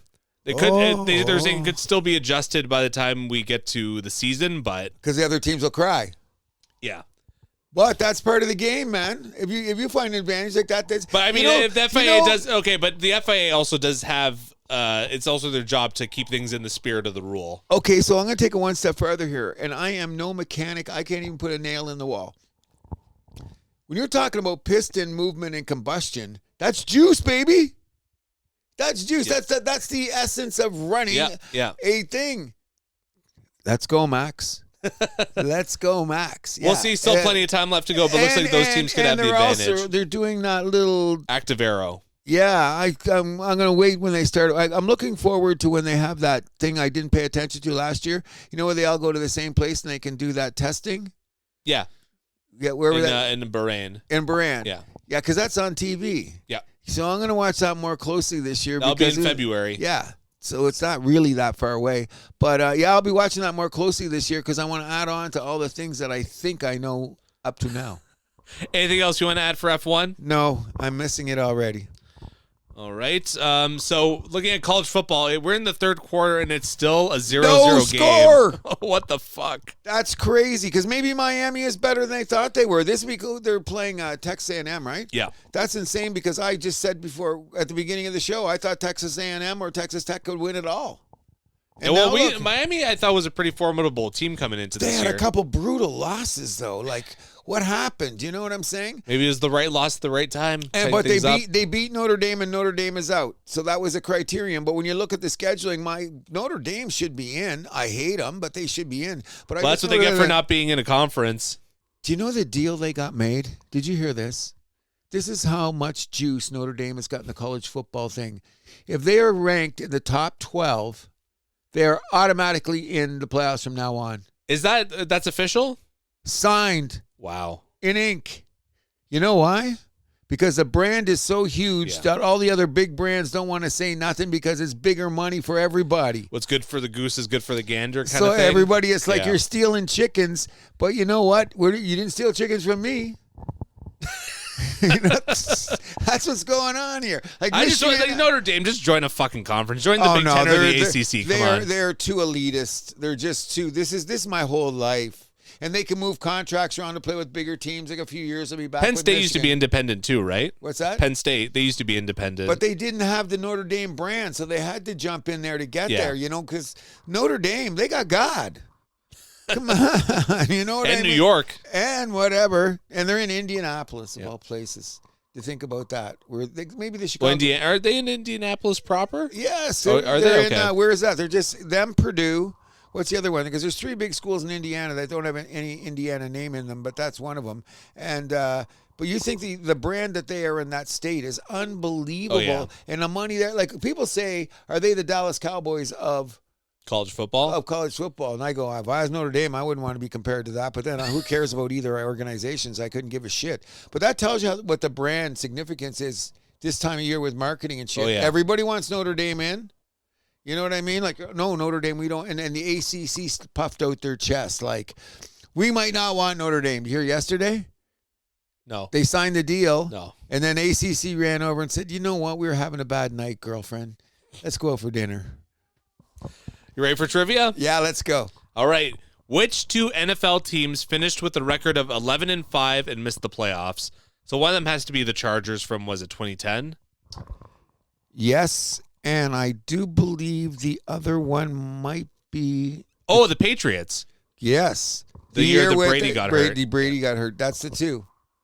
No, I think one's an NFC team. Brady's for sure. Okay, so the Patriots in 08 was 1. Yeah. Do you want me to give you a hint? I would not have guessed this. An NFC team, right? AFC. 80s. Houston Oilers? No. I was going to say the Raiders, but no. No. Let me think. An AFC team in the 80s. AFC team in the 80s. Chargers? No. No, not the Chargers. Let me know. Whoa. Cincinnati? No, you were warm with the Chargers. Denver? 85 Broncos. Yeah, because there was only 4 teams, and then they got out. And who was who was the division winner at 12, right? My brother didn't write that. He just said 85 Yeah, the Broncos. one at 12, and they were out there. Wow, 11 team win. Detroit could be out with 11. Yeah, they could be third on this list. Hopefully not, though, for your sake. I hope not either. Let's get in there. What's the game? I'm going to ask you the question. What game are you looking forward most of this week? That's tough. I mean, I'm going to be watching some of the bowl games. I'm going to be watching the Leafs. I have a lot more time since the madness at work is over. Oh, you got a few days off? Yeah, so I get Christmas Eve's a half day, and then I get 25, 26 off. Then the week after, New Year's Eve is a half day, and then I get 1 and 2 off. So some big weekends coming up. Okay, but that means you have a weekday off? 1 weekday? Yeah, so I was thinking next week maybe we could record on Boxing Day if you're available. If not, we can figure it out. But Boxing Day is what? Next Friday. I think we can record next Friday. Okay. Yeah, because I might be doing a brunch with some friends on the Saturday. So then that make it easier. Okay, so we'll be going to Boxing Day next week, which will be quite interesting because we'll be able to talk about the NFL games. Yes, we will. All right. And so I got you a little something. I know this is the bottle of wine that you liked. Oh, okay. Hold on just 1 second. Merry Christmas. Hold on one second. Hold on. Should I open this now? No, take it home, put it under the tree. It's okay, more fun. That's more fun. You didn't have to get me anything. I appreciate it, though. Wait till you see. You'll get it. Okay. It just jumped out. I was somewhere and I jumped out and I said, grab that. So it's, yeah. I appreciate that, Cruz. Yeah, Thank you very much. It's more fun under the tree. Yeah, of course. course. As silly it is, but this, I wonder how long this is going to last. I got to remember the name because I put it outside and I was looking for it. And I think it got on it because is this you? Is this you make this? Well, we distribute it. this? It's from Piedmont. This is Juventus country. This is good wine. We will talk about that. Anything else we want to talk about before we go? Yeah, so I should mention this in the shout out, but Canadian Bone Yang having his last episode on SNL tonight. I will be watching that. That's right. Yeah. Congratulations to him. I hope we're going to a bigger and better career. Yeah, Ariana Grande hosting and Cher musical guest, so that should be a lot of fun. Oh, it'll be through the roof, definitely. I'll be watching that tonight after the Leafs game. Mama always has it recorded, so I'll get to see it one way or another. I just want to take the time that everybody out there, this is the time of year where we're trying to have the most positive, what do you call it? Vibes that we could possibly have. So that's why we talked about shot attempts. There you go. In any event, I don't care what creed, stripe, God that you believe in. Let's just start with season's greetings because the most important thing is having a good time with joy and happiness with family and friends. And on that note, I wish each and every one of you a Merry Christmas.